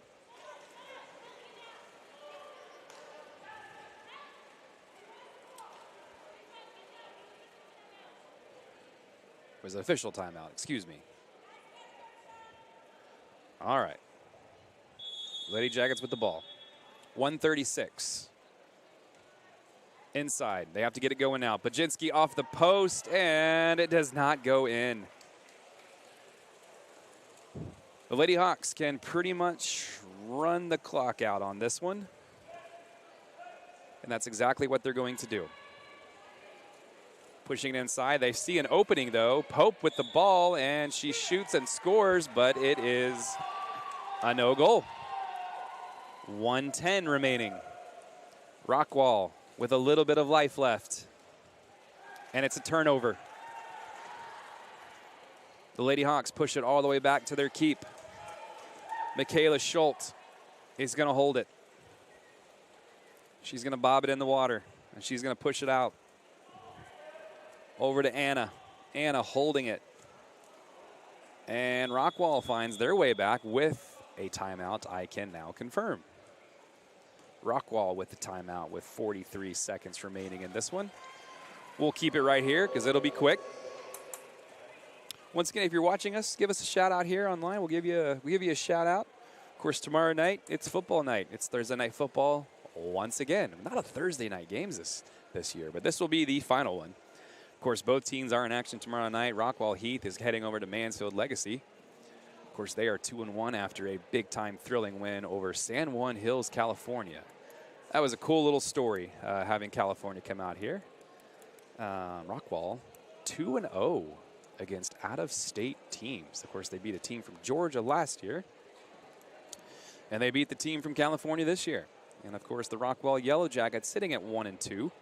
They will head to North Crowley, where it doesn't get any easier for Trey Brooks and his squad. They will face the 19-game winning streak of North Crowley, who are also reigning state champions. Of course, they throttled Austin Westlake back in December for the state championship.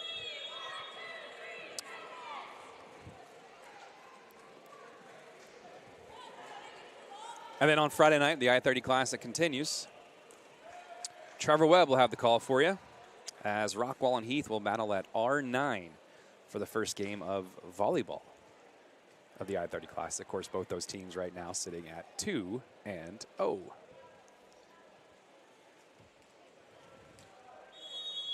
right, here we go. The Lady Jackets have to score, and they have to score quick. Running out of time. 33 seconds remaining. Rockwall turns it over. The Lady Hawks push it up by all alone is Claire. And that'll almost do it. The Lady Hawks 14. Rockwall Lady Jackets 9. Excuse me, that was Nara. I believe that was Nara. It was not Claire. Nara with the goal and a big old smile. And we're winding this one down.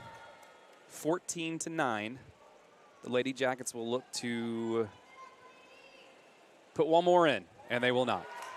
Michaela Schultz, as we talked about at the beginning of the game. 10 goals or against is leading the district. She allows 9, and Claire from the top. She puts it in her final I-30 Classic game. It will count. It was at the buzzer, and that'll do it. The Lady Hawks win this one 15-9. Once again, 15-9. They are 2-0 against their rivals Rockwall this year, and they will finish that one as well. Throwing the standings up, of course, they're not fully updated yet, but we can tell you a little bit about them right now. Heath moves to 5-1. Nacogdoches, we will check in on here shortly. Heath now leads District 5. Rockwall falls to 1-4, and they will be fighting for that 4th and final playoff spot coming up here in the next 2 weeks. Of course, they will be fighting with North Forney. They do have a matchup with North Forney to finish the year on September 30th. Of course, their schedule is as follows. They do not have another home game the rest of the way. They are on the road, so they will have to be road warriors the rest of the way. They will have Nacogdoches, they will have Forney, and they will have North Forney, with more than likely that North Forney game all for the playoff spot. Rockwall Heath will be right back here on September 23rd and September 22nd. They have one more away game as far as district goes. They will travel to North Forney and try to help their neighbors out from Rockwall with a victory over them on September 20th, which is Saturday. And then they will be right back here at the RSD Aquatic Center on September 23rd against Highland Park. Then they will finish up their season for potentially a district championship against Nacogdoches. We are going to take a quick break. We have about 7 minutes to go before the next one. The boys will take the pool in just a minute. Don't go anywhere. We will have the boys game here for you very, very shortly. You're watching the RSD Sports Network. We will try to get a Lady Hawk up here as quickly as we can. Don't know who they're sending up here, but when we get them, we'll be right back.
All right, and welcome back inside the Rockwall ISD Aquatic Center, or the natatorium, the swimming hole, or whatever you want to call it.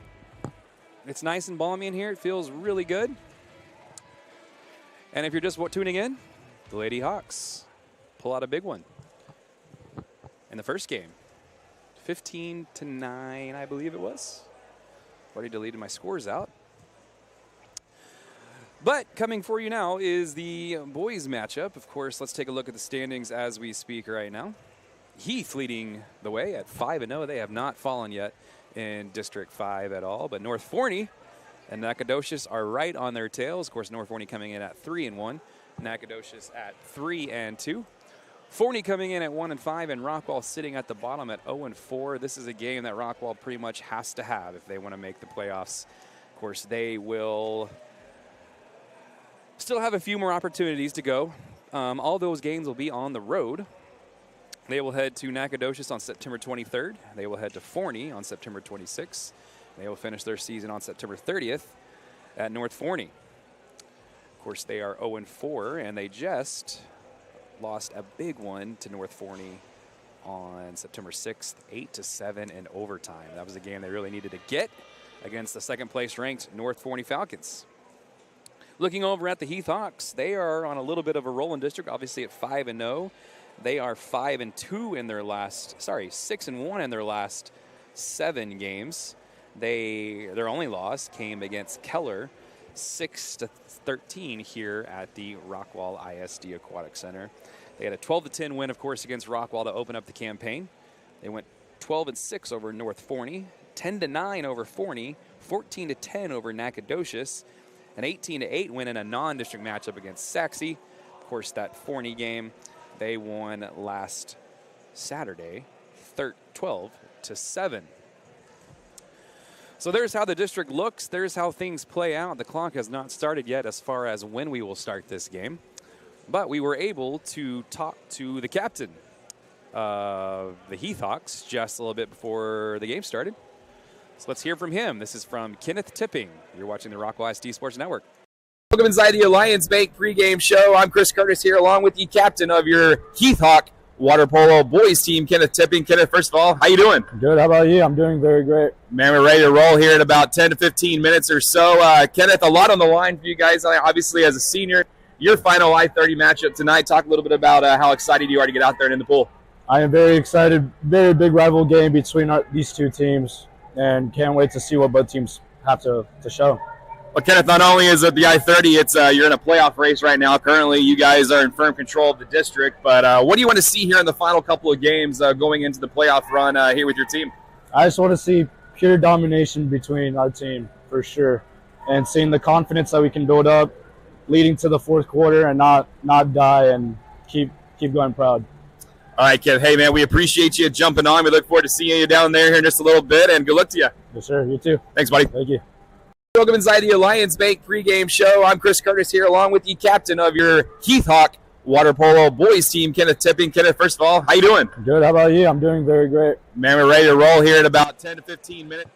I have to remember to never turn that loop off. I do apologize. That was Kenneth Tipping. Of course, Kenneth is the captain of the Rockwall Heath Hawks, and he is absolutely tearing it up this season. 152 points, 114 goals with 30 assists.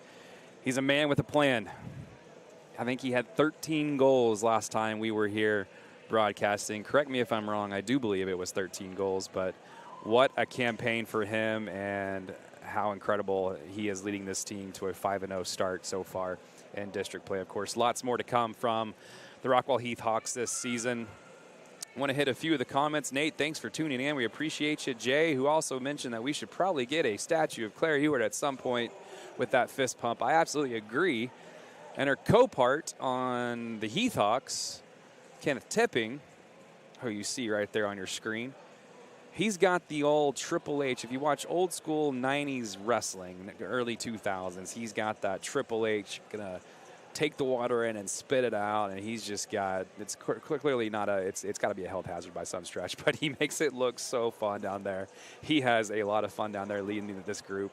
He talks about loving this team. He talked to me a little bit about it, being a little emotional tonight. Of course, this is his final I-30 Classic game. Two great athletes that are having their final I-30 Classic game for the season. Of course, Claire and Kenneth leading the way for both of their respective teams. So the clock, again, has not started yet. It still says 7 minutes, but the boys are warming up in the pool. I don't have much else as far as a pregame goes. I timed this just to start right on schedule, and the clock has not started yet. So, again, Chris Curtis here for the Rockwall ISD Sports Network. I have no color commentator, and running the camera, as you can tell, is nobody.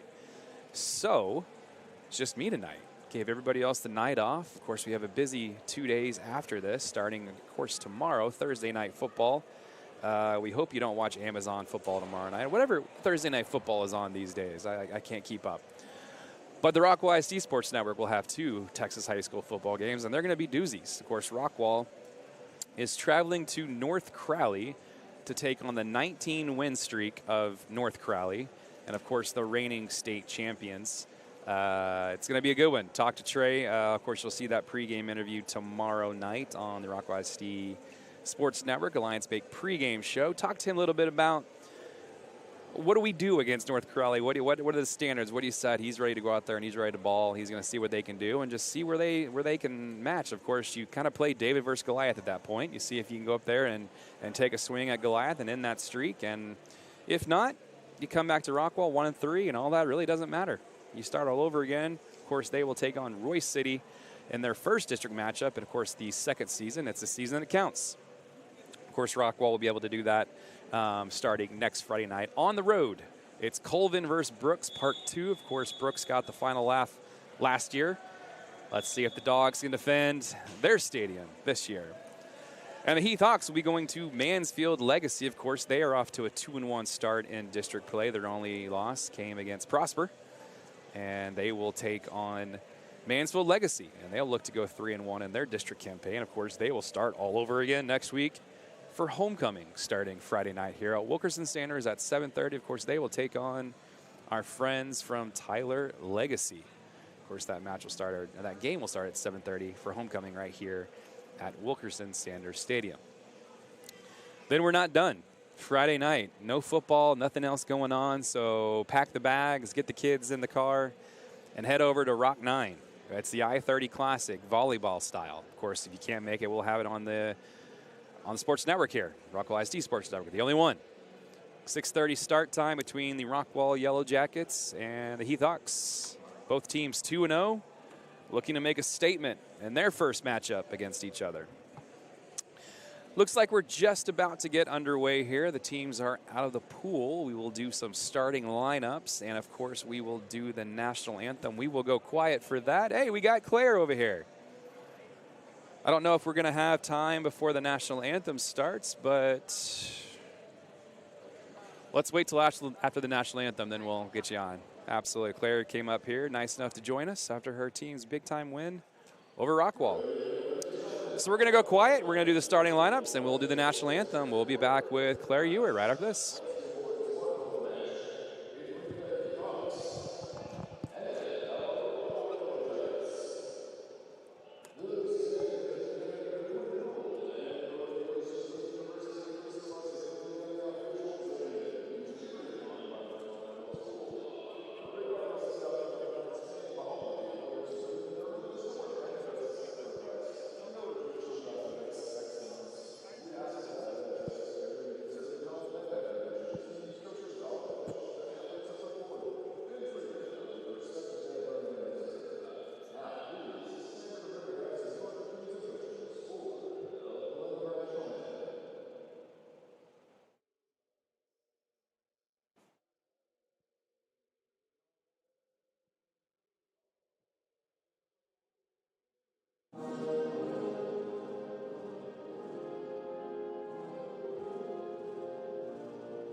All right, we're back here, and we got the MVP. I guess we can call you that, right? We told you we weren't going to be square. We told you we were going to show up, and, of course, you showed up and showed out down there, Claire. Claire, talk about that victory for you guys over Rockwall, 15-9. Talk about how you guys felt out there. I mean, we felt amazing because that was... You're good.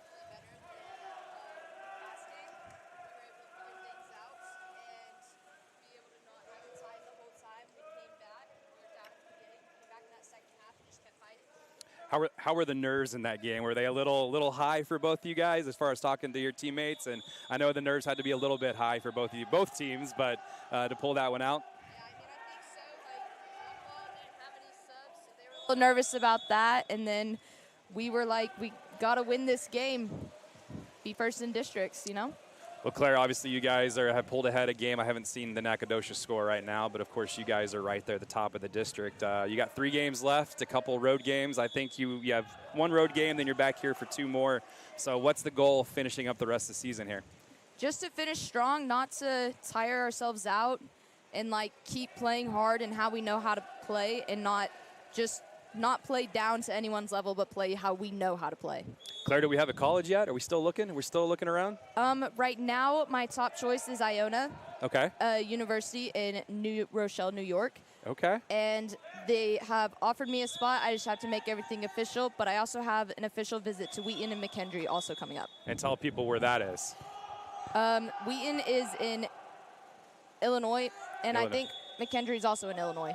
Okay, so you got 2 schools where it's really, really cold. Are you prepared for that? I don't think so. You're not prepared. I know you're a Texas girl, so I know it's a little harder to get up there in those cold weather situations. But, hey, Claire, we appreciate you joining us. Best of luck the rest of the way. Of course, we'll be seeing you in the pool here in the next couple of weeks, and go get a district championship. Thank you. Awesome. Thanks, Claire. Thank you. There she goes. That's Claire York, the MVP.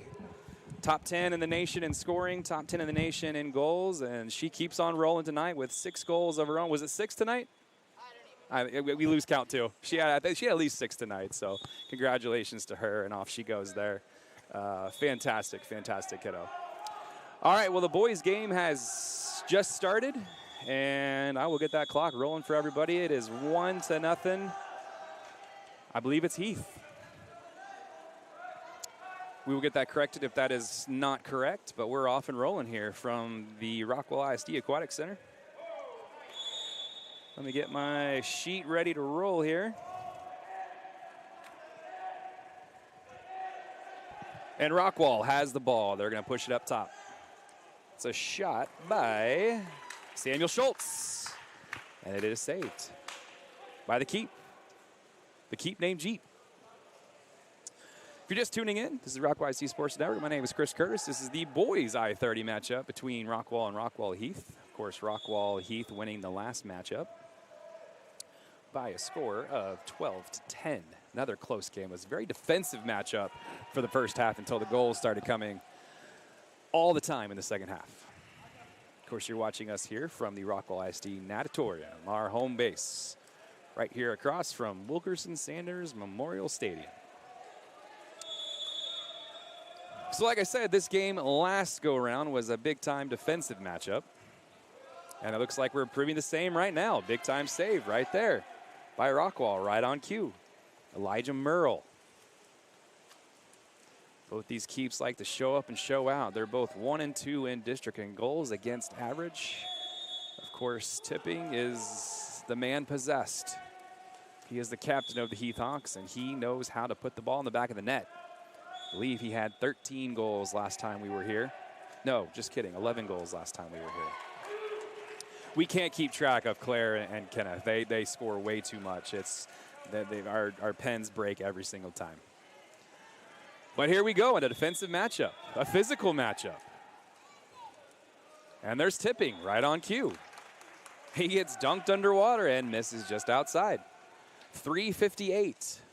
Our clock is way behind, so we do apologize for that. We're going to let it roll and try to keep up.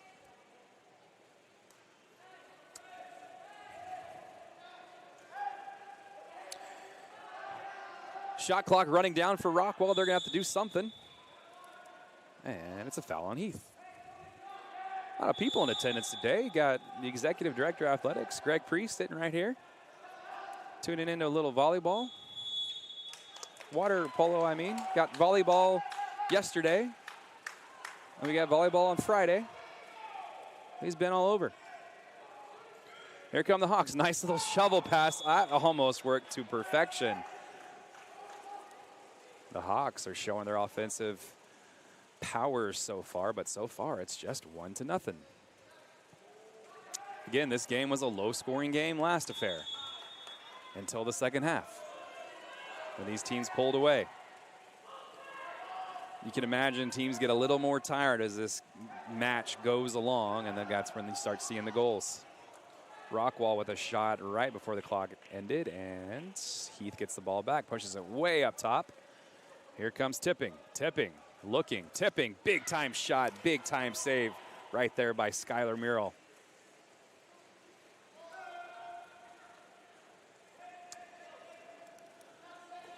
Skylar's dad, Nate, tuning in, and there's a shot, and it's just wide from Rockwall.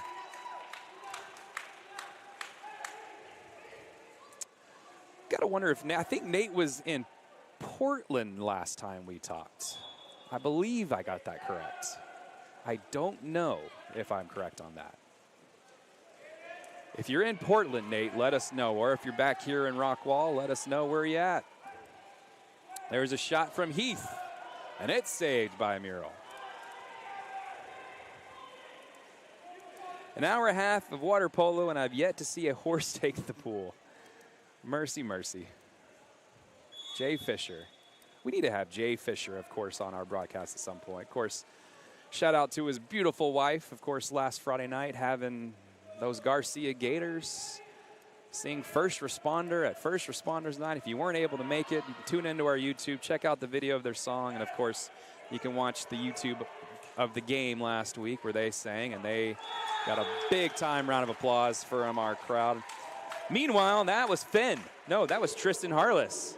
Tristan Harless with his first. And Heath takes a 2-0 lead.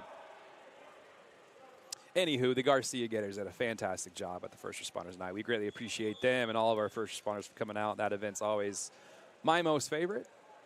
And we definitely have to thank Rest Haven Funeral Home for sponsoring that every year since I've been here. And they will continue to do so. As Leslie said, she loves doing that. Of course, it's just a little way for us to thank our first responders for everything they do for us here in our community. Back to some water polo we go. 1:35 left. Rockwall looking to make some noise here. It's Colton Markham. Colton pushing it inside, and a spinorama.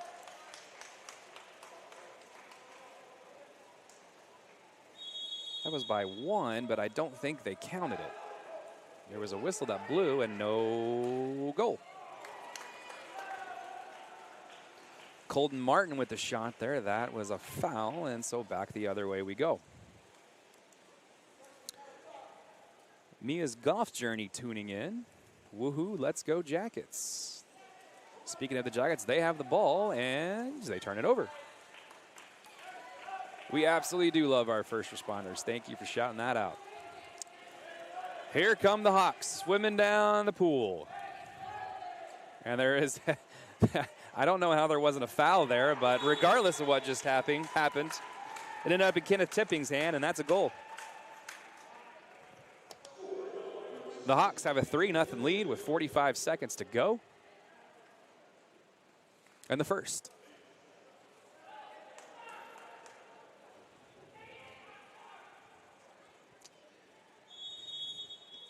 Again, thank you for everybody tuning in. Let us know where you're watching from. Love to give you a shout out here on air. That's a foul, and it's going to stay in Rockwall's hands. But the Heath Hawks play some defense and get that ball right back. That was Kenneth. Kenneth pushing it outside. And there's a shot, and there's a goal. That's Colden. Colden with his first. I've been told Kenneth Tipping scored the first goal. So that would be 2 for him.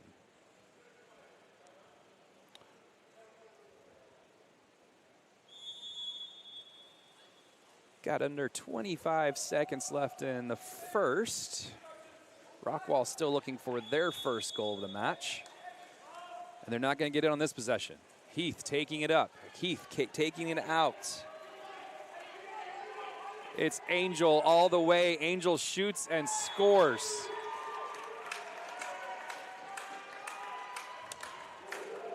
It is 5-0, Heath.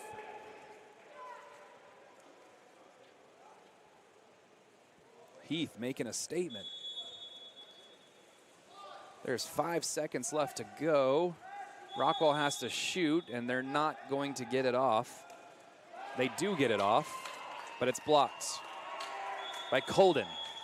So after one, the Heath Hawks take a 5-0 lead into the second period.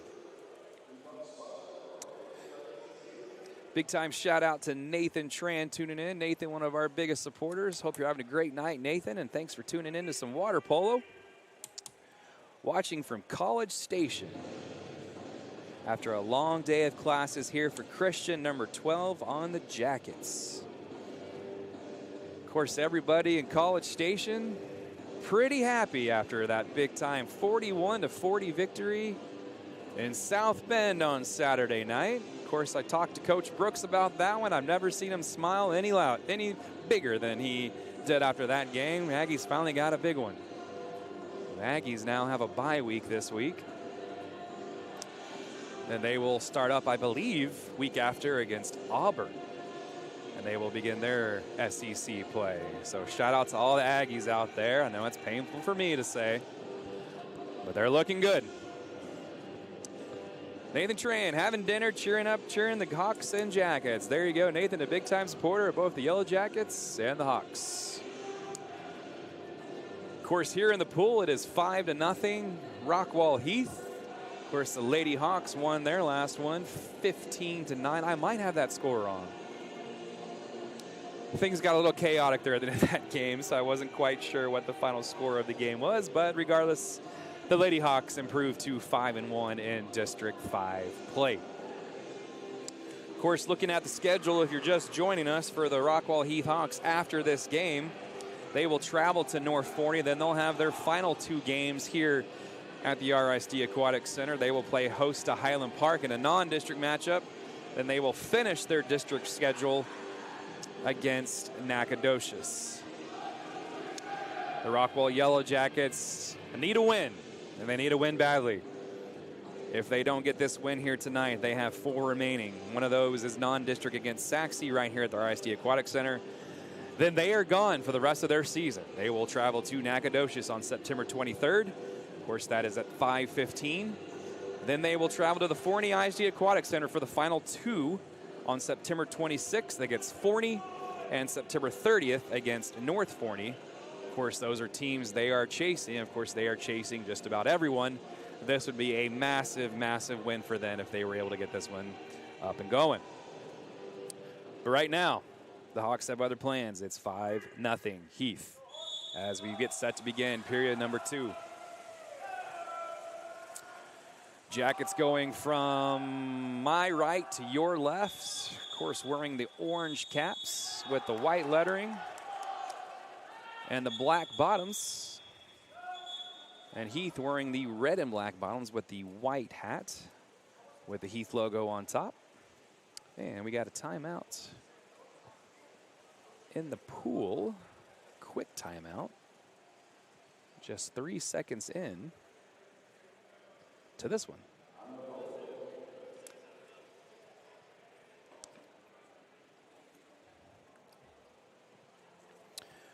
Of course, a big time shout out to all of our sponsors that make all of this happen. Of course, our title sponsor, Corky Randolph and Alliance Bank.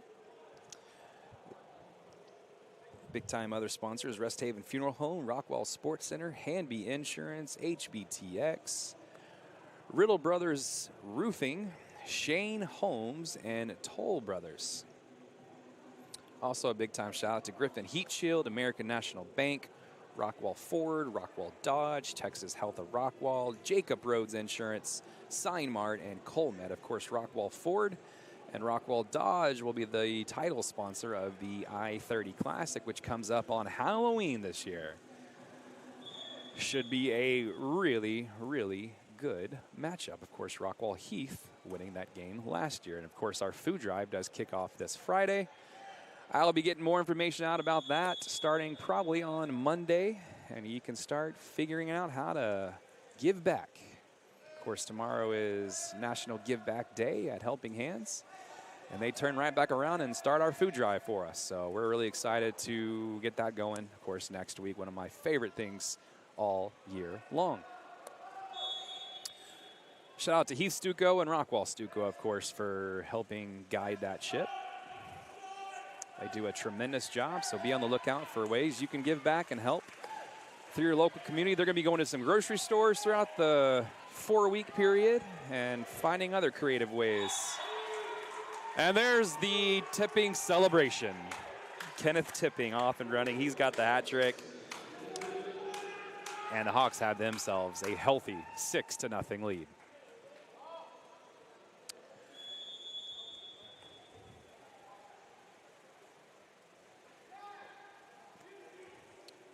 Sassy G tuning in from Thomas, Oklahoma. Congrats to the Lady Hawks. Go Hawks. You're going to have to enlighten us, Sassy, on where Thomas, Oklahoma is. Intrigued to see where that is. Rockwall looking to make a statement here, and they do not. Jeet, another big save. Jeet pitching a shutout. 5:54 remaining in period number 2. Hawks playing a little keep away. And a foul on Rockwall. Rockwall Heath really just controlling this entire game right now. Not letting Rockwall do much on offense and not letting him do much of anything on defense. Shot clock winding down. Tried to skip it in the water. Did not work out. Rockwall taking back over. Coach TJ Starling yelling out instructions. Of course, his Lady Hawks already have won today. And his Hawks looking just as good. There goes Greg Priest. He had to change directions. Had to get a standing perch direction.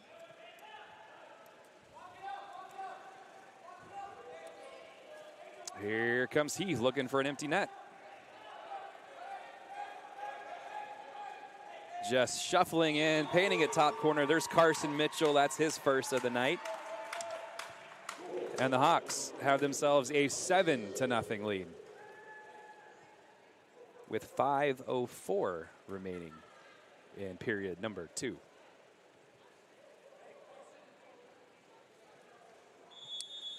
And away we go.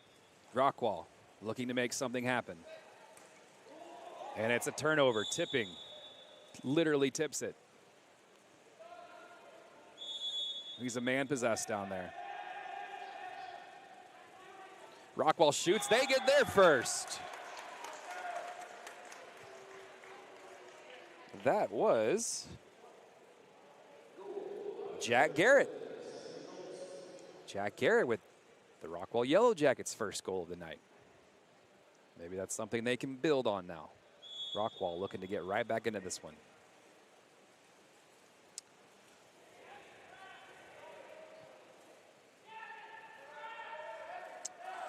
Tipping up top.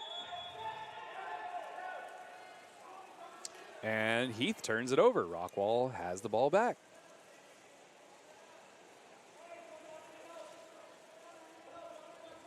Spinning the ball in net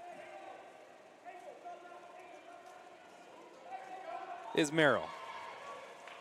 Throws it up and it is turned over. And the Hawks have it and they will control it. 24 on the shot clock with about 4:10 remaining in the second period. Again, thanks for tuning in. This is the Rockwall ISD Sports Network. You're watching the I-30 Classic, Part 2. Of course, Rockwall Heath won the girls and the boys matches last time around. And the girls completed the sweep of Rockwall earlier this afternoon. And right now, Heath has a 7-1 lead over rival Rockwall.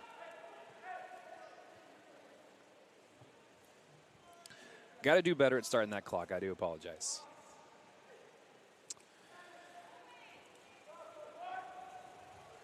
Central Western Oklahoma. Thomas, Oklahoma. Well, thanks for tuning in from Oklahoma. We greatly appreciate you, and a shout out to Sassy G from watching us from there. Pretty cool. Turnover from Rockwall Heath. Rockwall will look to put one in here. Make it 7-2 if they can.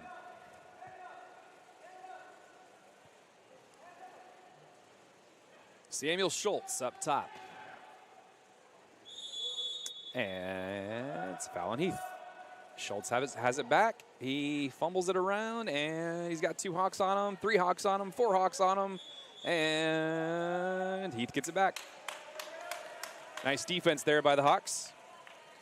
Pass up. We call that a breakaway, and that's a goal.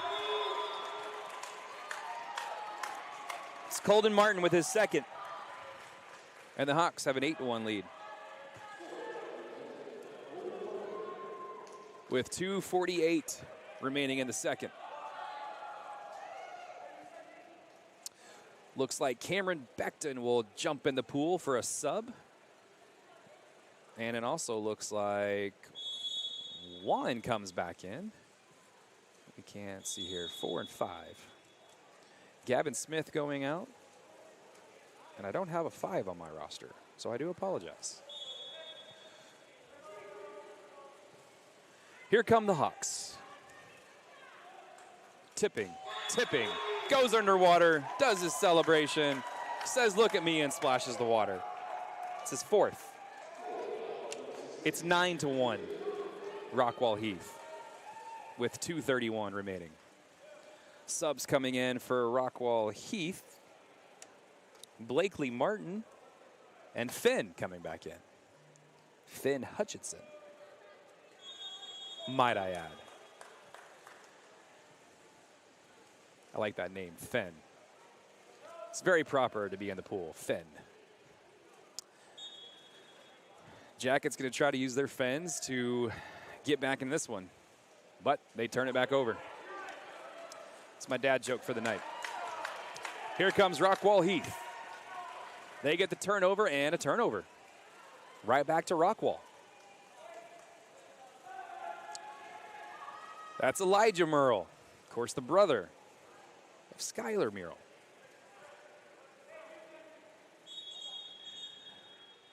Mia going for the Jackets, but those Hawks are on fire tonight. They absolutely are, but there is a big-time goal by 1. So the Jackets have pulled it to 9-2. 1:49 remaining in this one.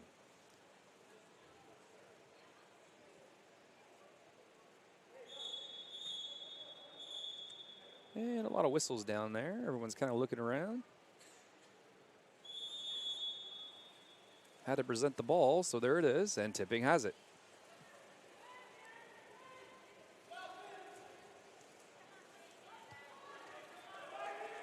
(9-2), Heath with the lead. And that's out of bounds.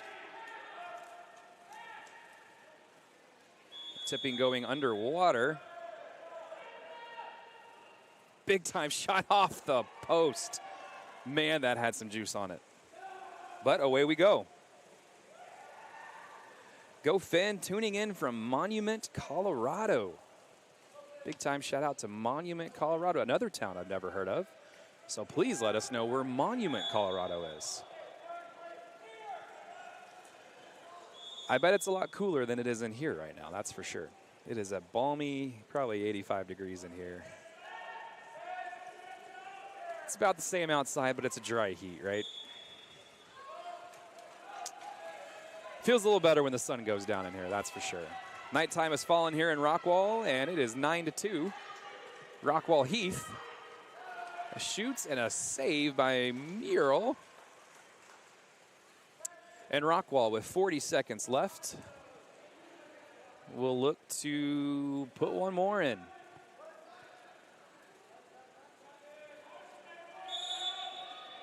Stays Rockwall's ball with 27 seconds remaining.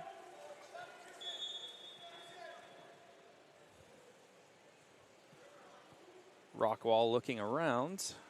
Shot clock at 4. They're going to have to get it off. And they're not going to.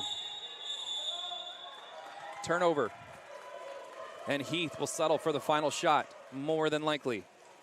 Shot clock is turned off. Rockwall trying to put a little pressure on, but Heath is able to get it up and get it out. Carson looking to shoot at the buzzer, and it's blocked. So we've reached the half. It is 9-2. Heath leading the way for the Heath Hawks. Get a tipping with 4 goals. Colton Martin with 2. Angel Venezuela with 1, and Tristan Harless with the other. And for Rockwall, we have Juan Franquiz with 1, and Jack Garrett with the other. So if you're watching on the YouTube, Rockwall ISD Sports Network, tell us where you're watching from. North of Colorado Springs, it's a cool 55 degrees here. We are not jealous at all. Actually, we are very jealous. That sounds absolutely delightful.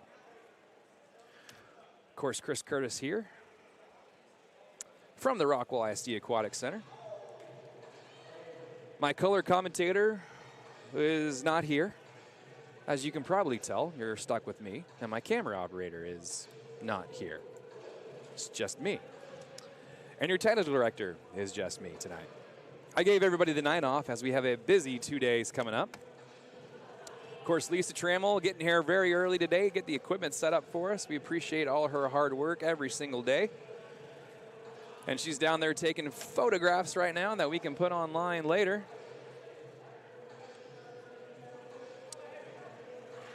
And update those graphics for you. We look forward to doing that after the game.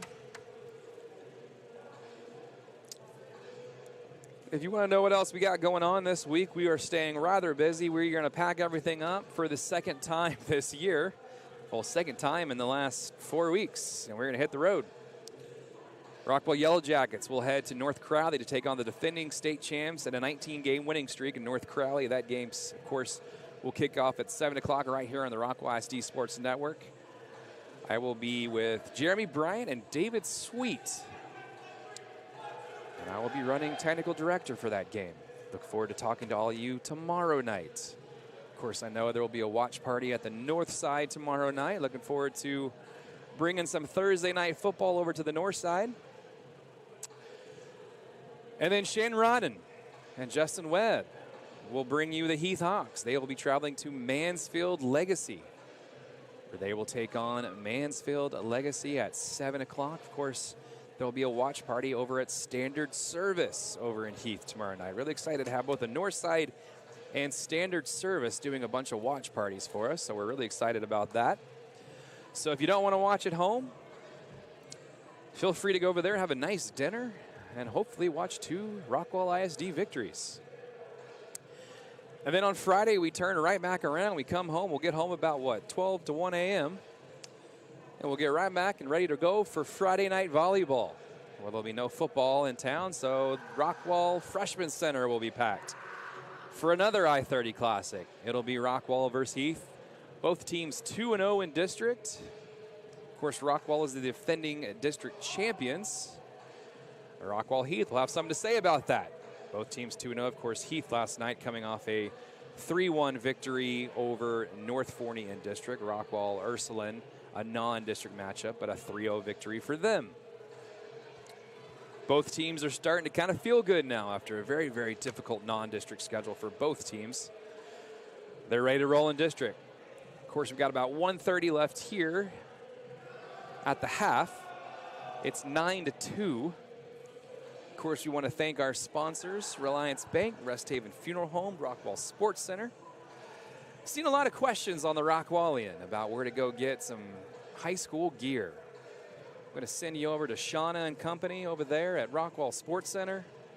They got just about everything from the rope hats to the jerseys to the Under Armour gear to just about everything. And when it gets cold, they have the scarves, the mittens, they got decals. Then they have all sorts of other stuff. They definitely give us all of our apparel, so we're really proud to be a partner with them. Go over there and ask for Shauna. Tell them Chris sent you over. You heard their name here around the Rockwall ISD Sports Network. Of course, if you're out of town, if you're in Monument, Colorado, or you're up in Thomas, Oklahoma, or you're in College Station and you can't get to Rockwall Sports Center, they do deliver as well. So send them a Facebook message, send them an email, visit their website, and ask, hey, we got to get some Rockwall or Heath gear, and they will hook you up. Tell them Chris sent you over there. Ask for Shauna. They are great people over there at Rockwall Sports Center.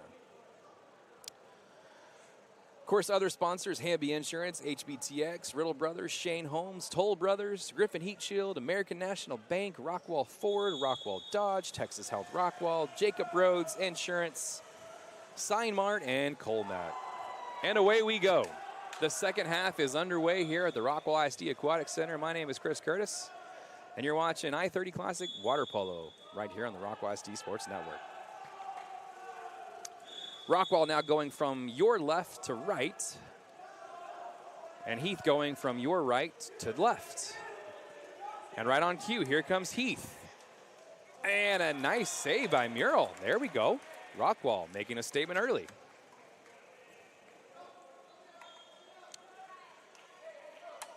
Of course, we want to thank Claire Ewart for stopping by right before the game started. Her Lady Hawks 15-9 victory over Rockwall. They now move solo into first place in District 5 in Region 1. And the Heath Hawks are looking to move to 6-0 in District. And they will be all alone. They are all alone right now with a one-game healthy lead, looking to make it a two-game healthy lead over their nearest competitor, North Forney.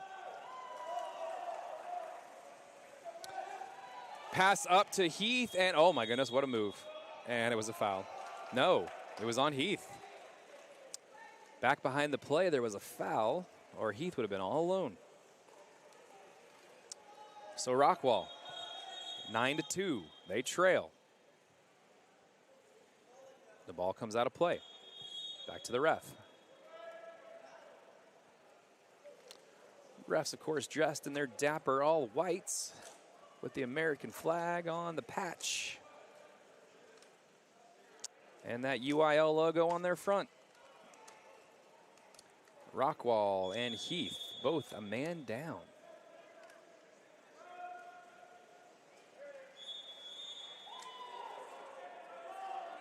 So we play 6-on-6 for the moment.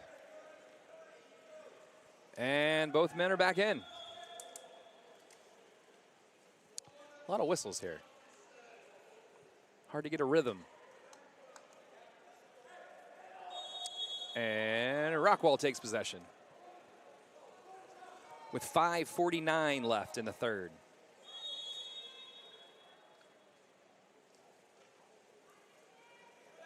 Rockwall, a nice pass. There's all alone and just misses the net. Oh, Gavin Smith had a wide open net and he just missed it. That would have been big for the Rockwall Yellow Jackets. Ball thrown up, pool. Nobody saw it there, but finally the Hawks grab it. That's Colton Martin. And tipping, looking around, and it's a turnover. The Rockwall Yellow Jackets back in control. So Rockwall has prevented Heath from scoring the last 2 times up the pool, but they haven't been able to take advantage with a goal. You feel like this is probably the time to get it going, at least chip into this 7-goal lead. You probably want to get it down to about 3 or 4 before the 4th. Rockwall draws a foul there.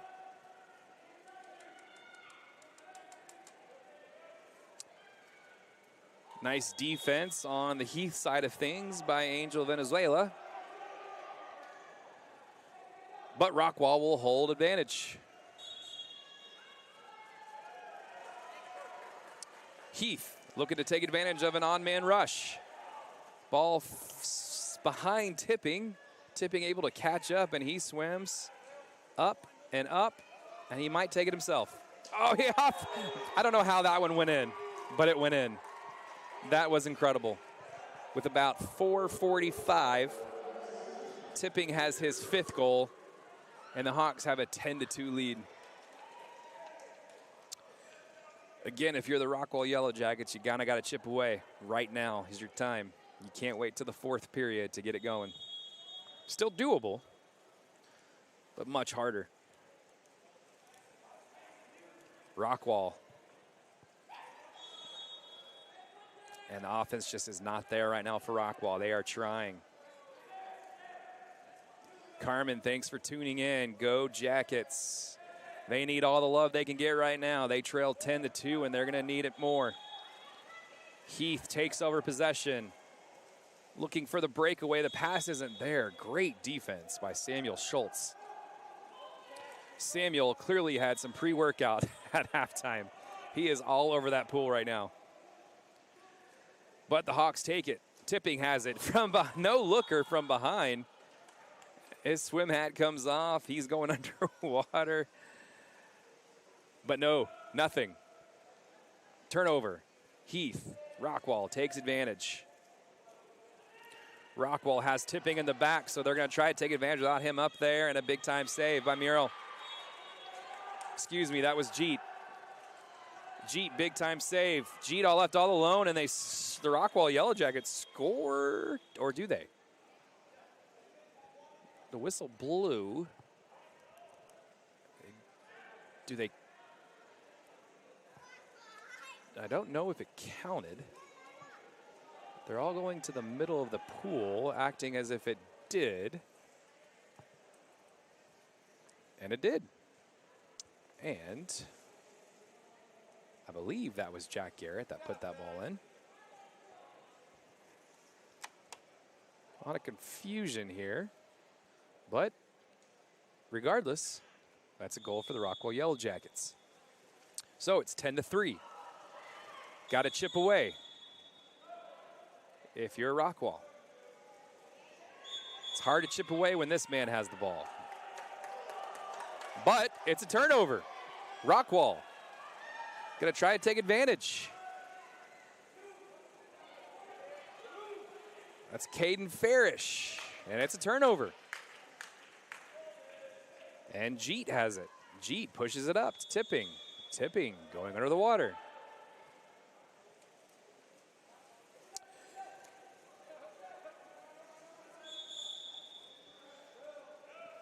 And it's another turnover from the Hawks. The Hawks leaving the door open just a little bit for Rockwall. It's about 10 minutes remaining in the entirety of this game. You got to get this to, you would think, 4 or 5 by the end of the third period if you're Rockwall.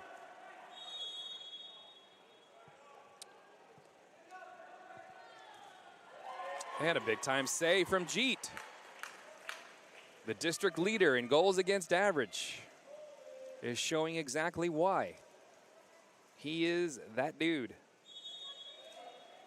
Rockwall looking around, and there's a foul. Pushing it in front. There's a double team and no foul. Will Orr was looking around like, what's going on? But nothing was called. Rockwall hanging around. Rockwall looking to push the pace just a little bit. 2:34.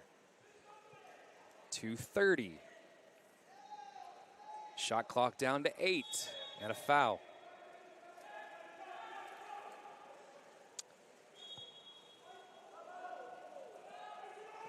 A lot of whistles in this one.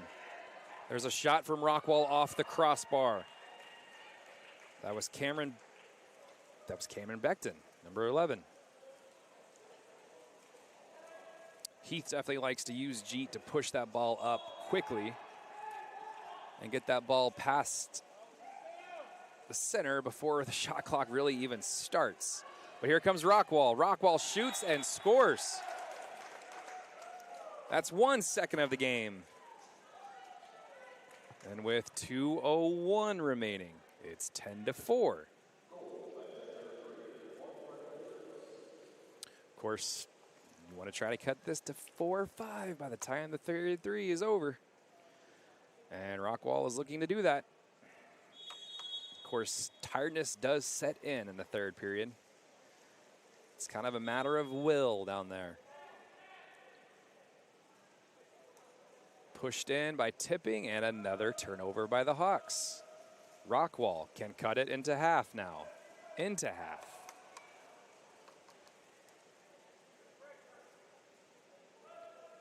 You got to move now if you're Rockwall. And there's a foul on Heath. Rockwall looking to make it happen. And there's Jeet with his wings making a big-time save. It's 10-4. Another pass past the mid-pool line. Tipping from, whew, what a shot. Missed it just wide, looking for a 6th of the night, did not get it. Another turnover by the Hawks. Rockwall, the door is open for the Yellow Jackets if they want to move in and cut this lead into half.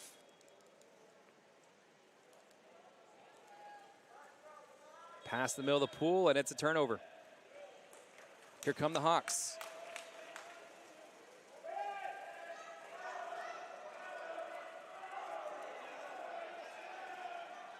Here's a breakaway for the Jackets, and there's a goal. Samuel Schultz.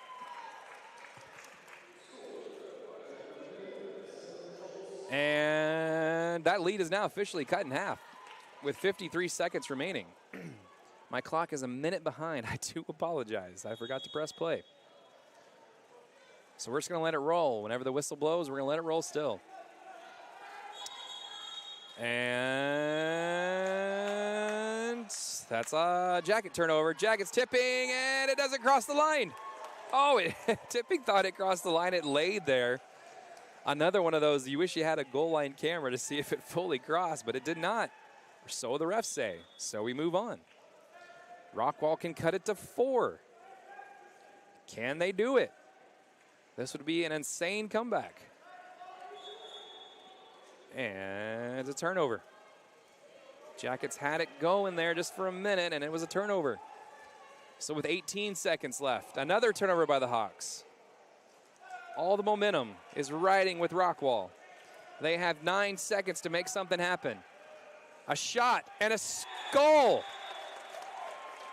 That's Colton Markham. And you can consider that lead officially cut in half +1. With 5 seconds left, we have a game. Heath with 5 seconds to make something out of this one. Like I said, if you cut it in half by the 4th period, there's a chance. The door is wide open. There's a shot from... nope. So that's it. Into the 4th we go. Rockwall making a statement. Trying to cut away, chip away very slowly. 7 minutes left in the I-30 Classic. And the Hawks have a 10-6 lead. Great period right there by the Rockwall Yellow Jackets, but do they have enough steam left? The Gatorade is being chugged. The water is getting chugged. Anything and everything you got. Once again, big time thank you to Alliance Bank for sponsoring this. If you'd like to be a sponsor of the Rockwall ISD Sports Network, shoot me an email at chris.curtis@rockwallisd.org, or you can give us a call at 972-771-0605. We'd love to hear from you. Of course, we will be doing all sorts of broadcasts throughout the rest of this year. We got basketball coming right around the corner here. Before you know it, they'll be jumping on the court here soon. Of course, we'll be doing some swim this year. I know all of our polo players are excited about that. We'll have a few broadcasts for our swim meets. Excited to be able to do that. And then, of course, we will get our coats on and do some soccer. Of course, we'll have track, golf, and we'll finish the season up on the diamond. Baseball and softball. Of course, we will stream the playoffs this year through our Rockwall ISD Sports Network, a new thing. There has been a new UIL rule, so we will have to let y'all know how we end up doing that. But we are planning to keep it right here on the Rockwall ISD Sports Network, so stay with us. And, of course, tomorrow night, football for both teams. And then we finish up with the I-30 Classic volleyball style over at Rock 9 on Friday. Then we're right back at it next week. Have not looked at the schedule yet, but I do know we have homecoming for Heath on Friday night, and Rockwall and Royce City go toe-to-toe on Friday night for our first district football match. I'm calling them matches now. First football games of the year. Thanks for tuning in. This is Chris Curtis, and we have started the fourth period, and Rockwall is looking to make a statement here early, and it's a turnover, not so much.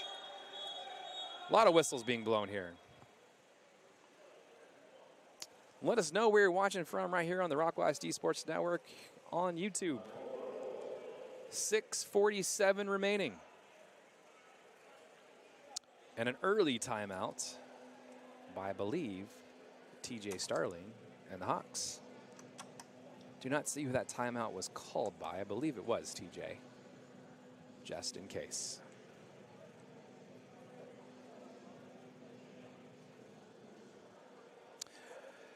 Let's go to a quick commercial break. You're watching the Rockwall ISD Sports Network, the I-30 Classic. Zach Riddle with Riddle Brothers Roofing and Construction. We're proud to be your local roofing experts right here in Rockwall. Whether it's storm damage or roof replacement or just making sure your home is protected, we bring quality craftsmanship and a commitment to doing things the right way. We're also proud supporters of the Rockwall Heath Hawks this season because building strong roofs and building a strong community go hand in hand. From our family to yours, go Hawks!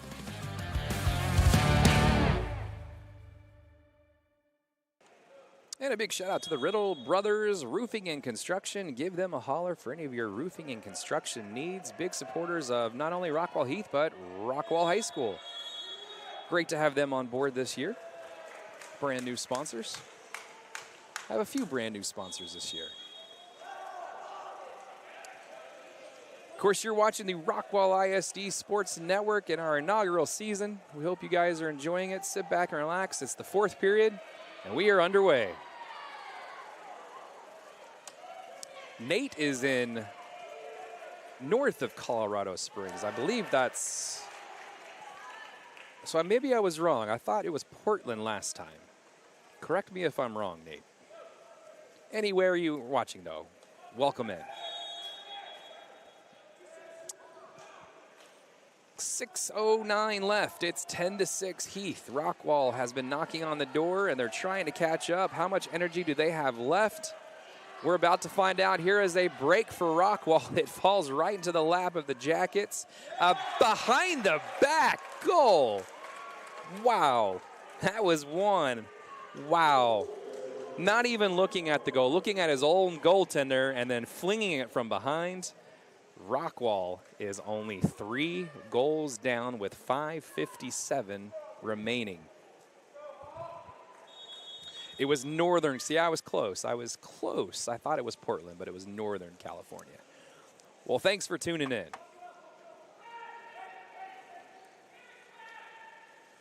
There's a shot from Tipping, and it's a big-time save by Murrell, right on schedule. Here comes Rockwall. Rockwall looking to maybe cut in the lead a little bit more. Oh, a pass was just intercepted by, guess who? It's Tipping. Tipping, swimming. Man, Rockwall is gaining. They are slowing him down. But look at that. Tipping with his celebration. And that's a goal for Tipping. That's his 6th, I do believe. And with 5:25 left in this one, it's 11-7.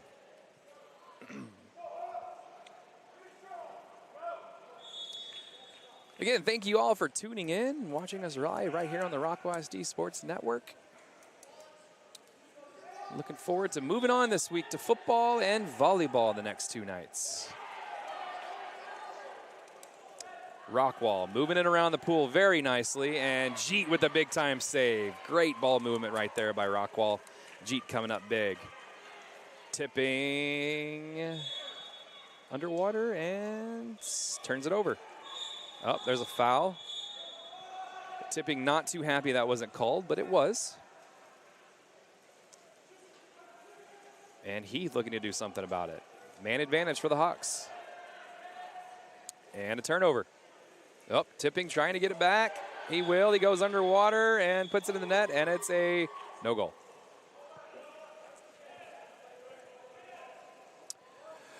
You know, talking to Tipping before the game, if you missed our pregame interview with him, we kind of talked to him off camera as well. He said there was a little bit of nerves in this one. Obviously, it's his final I-30 Classic, but a lot of emotions going to this game. A lot of emotions go into this whole rivalry game. You want to win that final one that you play in your high school career. A lot of people are made legends in that game. And Tipping is definitely one of those, a legend.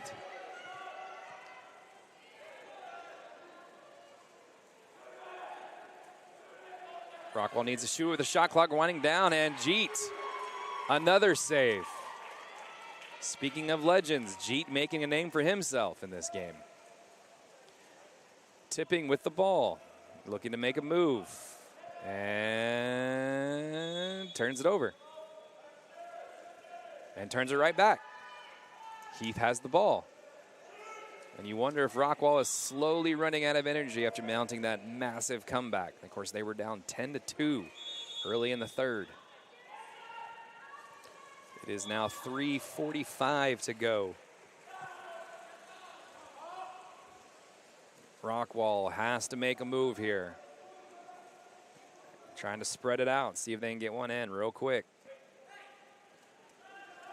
Rockwall with the shot, and a Jeet, another save. If you're a Rockwall fan, you need to start seeing some goals pretty quickly here. Of course, Rockwall needs to win this game. Their season might come down to it. As we take a look at those standings. District 5, Heath at 5-0, North Forney 3-1, Nacogdoches 3-2, Forney at 1-5, and of course Rockwall 0-4. If they were to lose this one, they fall to 0-5. The top 4 teams do make the playoffs, so they're not mathematically eliminated, but they're going to need some help, and they're going to need to win a couple of games. So, 3:30 remaining. Can Rockwall mount the comeback, or will Heath sweep both the men and the women I-30 Classic here in water polo in 2025? The Jacket fans are chirming in the chat, trying to get them back in it. I just created a word called chirming. I don't know what that means, but we're going to roll with it. I believe I meant chanting. And more whistles with 2:50 remaining. Rockwall Heath with the ball. Trying to give it to their all-star. Tipping. Tipping is double teamed, now triple teamed, which means there's some Hawks that are wide open. And a miss by Colden Martin. So Rockwall with 250, excuse me. Got to put one in here. Time is running out on the Jackets. There's a shot and another save by Jeet. To win in this sport, you need a scorer and you need a keeper, and Heath has both.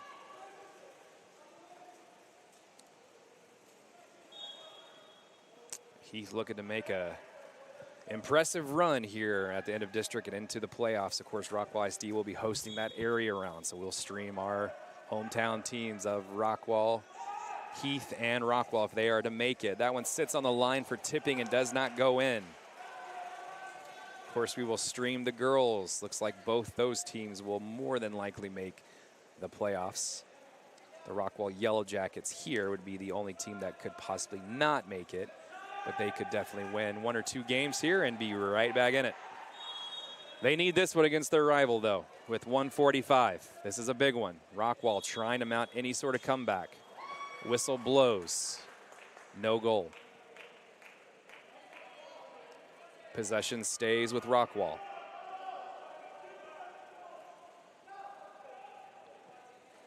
The referee wants the ball back just for a minute. Of course, nice crowd here on a Wednesday night in Rockwall, Texas. Of course, this building opened in 2009. Can't believe it's entering its 15th, 16th year. Beautiful facility. If you haven't seen it, come on out. It is open for public swim. Just got to come in and sign up, and away you go. Of course, it is home to our dive teams, swim teams, water polo teams, race teams, and all in between. And another save by Jeet. He has become a brick wall in this fourth period. Rockwall trying desperately to figure him out. Just not quite getting it done. 4 goals is all they need to tie. Of course, this is when you have to dig in.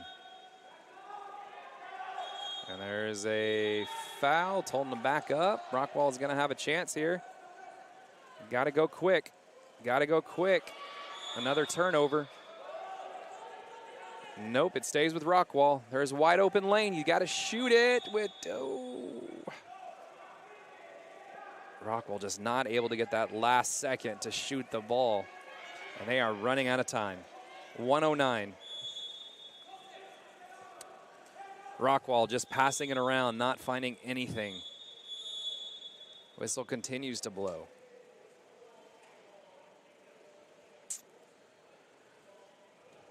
Again, don't forget to join us tomorrow night for 2 varsity football games, Rockwall and North Crowley, and Heath and Mansfield Legacy, all kicking off at 7 o'clock right here on the Rockwall ISD Sports Network. Of course, followed on Friday by the I-30 Classic, Rockwall and Rockwall Heath taking it on the volleyball court over at Rock 9. Turnover for Rockwall, 54 seconds remaining, and Heath and Tipping will shoot and, well, gives the ball right back.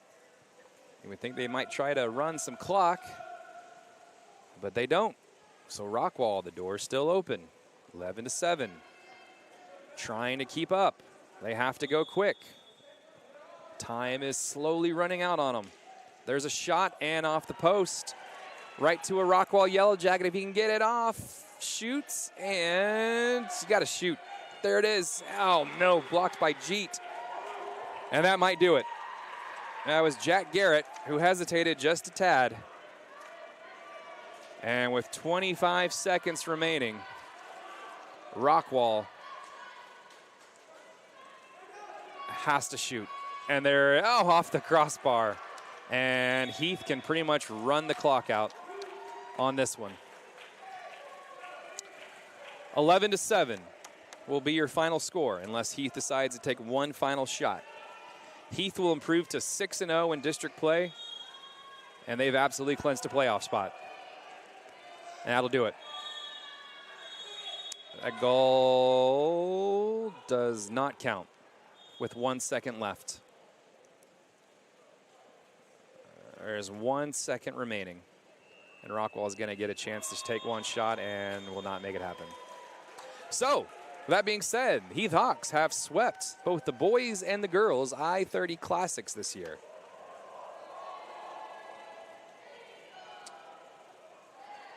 By a final of 11-7 and 15-9 in the girls' game. We thank everybody for tuning in. We are going to get out of here because it is a long night of tearing down, and we got to go right back to work tomorrow night. We will go interview, hopefully, some Heath Hawks here in just a minute. Of course, as they shake hands, we'll let that roll as they shake hands. Once again, my name is Chris Curtis. This is the Rockwall ISD Sports Network. If you want to keep up, tomorrow night, it's got some football, varsity football, Thursday night action, both teams. Rockwall taking on North Crowley. And, of course, Rockwall Heath taking on Mansfield Legacy. Then on Friday, you have volleyball, the I-30 Classic. Both teams 2-0. And they will face off against each other at 6:30 over at the freshman campus.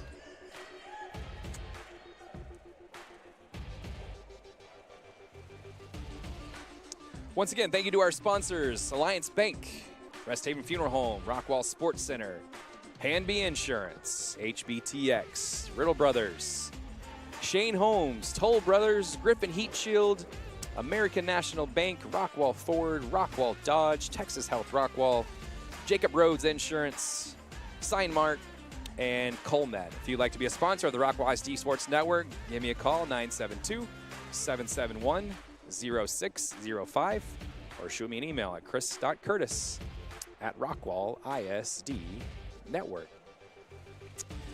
Thank you all for watching. For Lisa Trammell, my name is Chris Curtis. We look forward to seeing you tomorrow night from a football stadium or from the friendly confines of your couch, your backyard, your pool, your cell phone, your iPad, your car, wherever you watch us from. Thank you guys for joining us.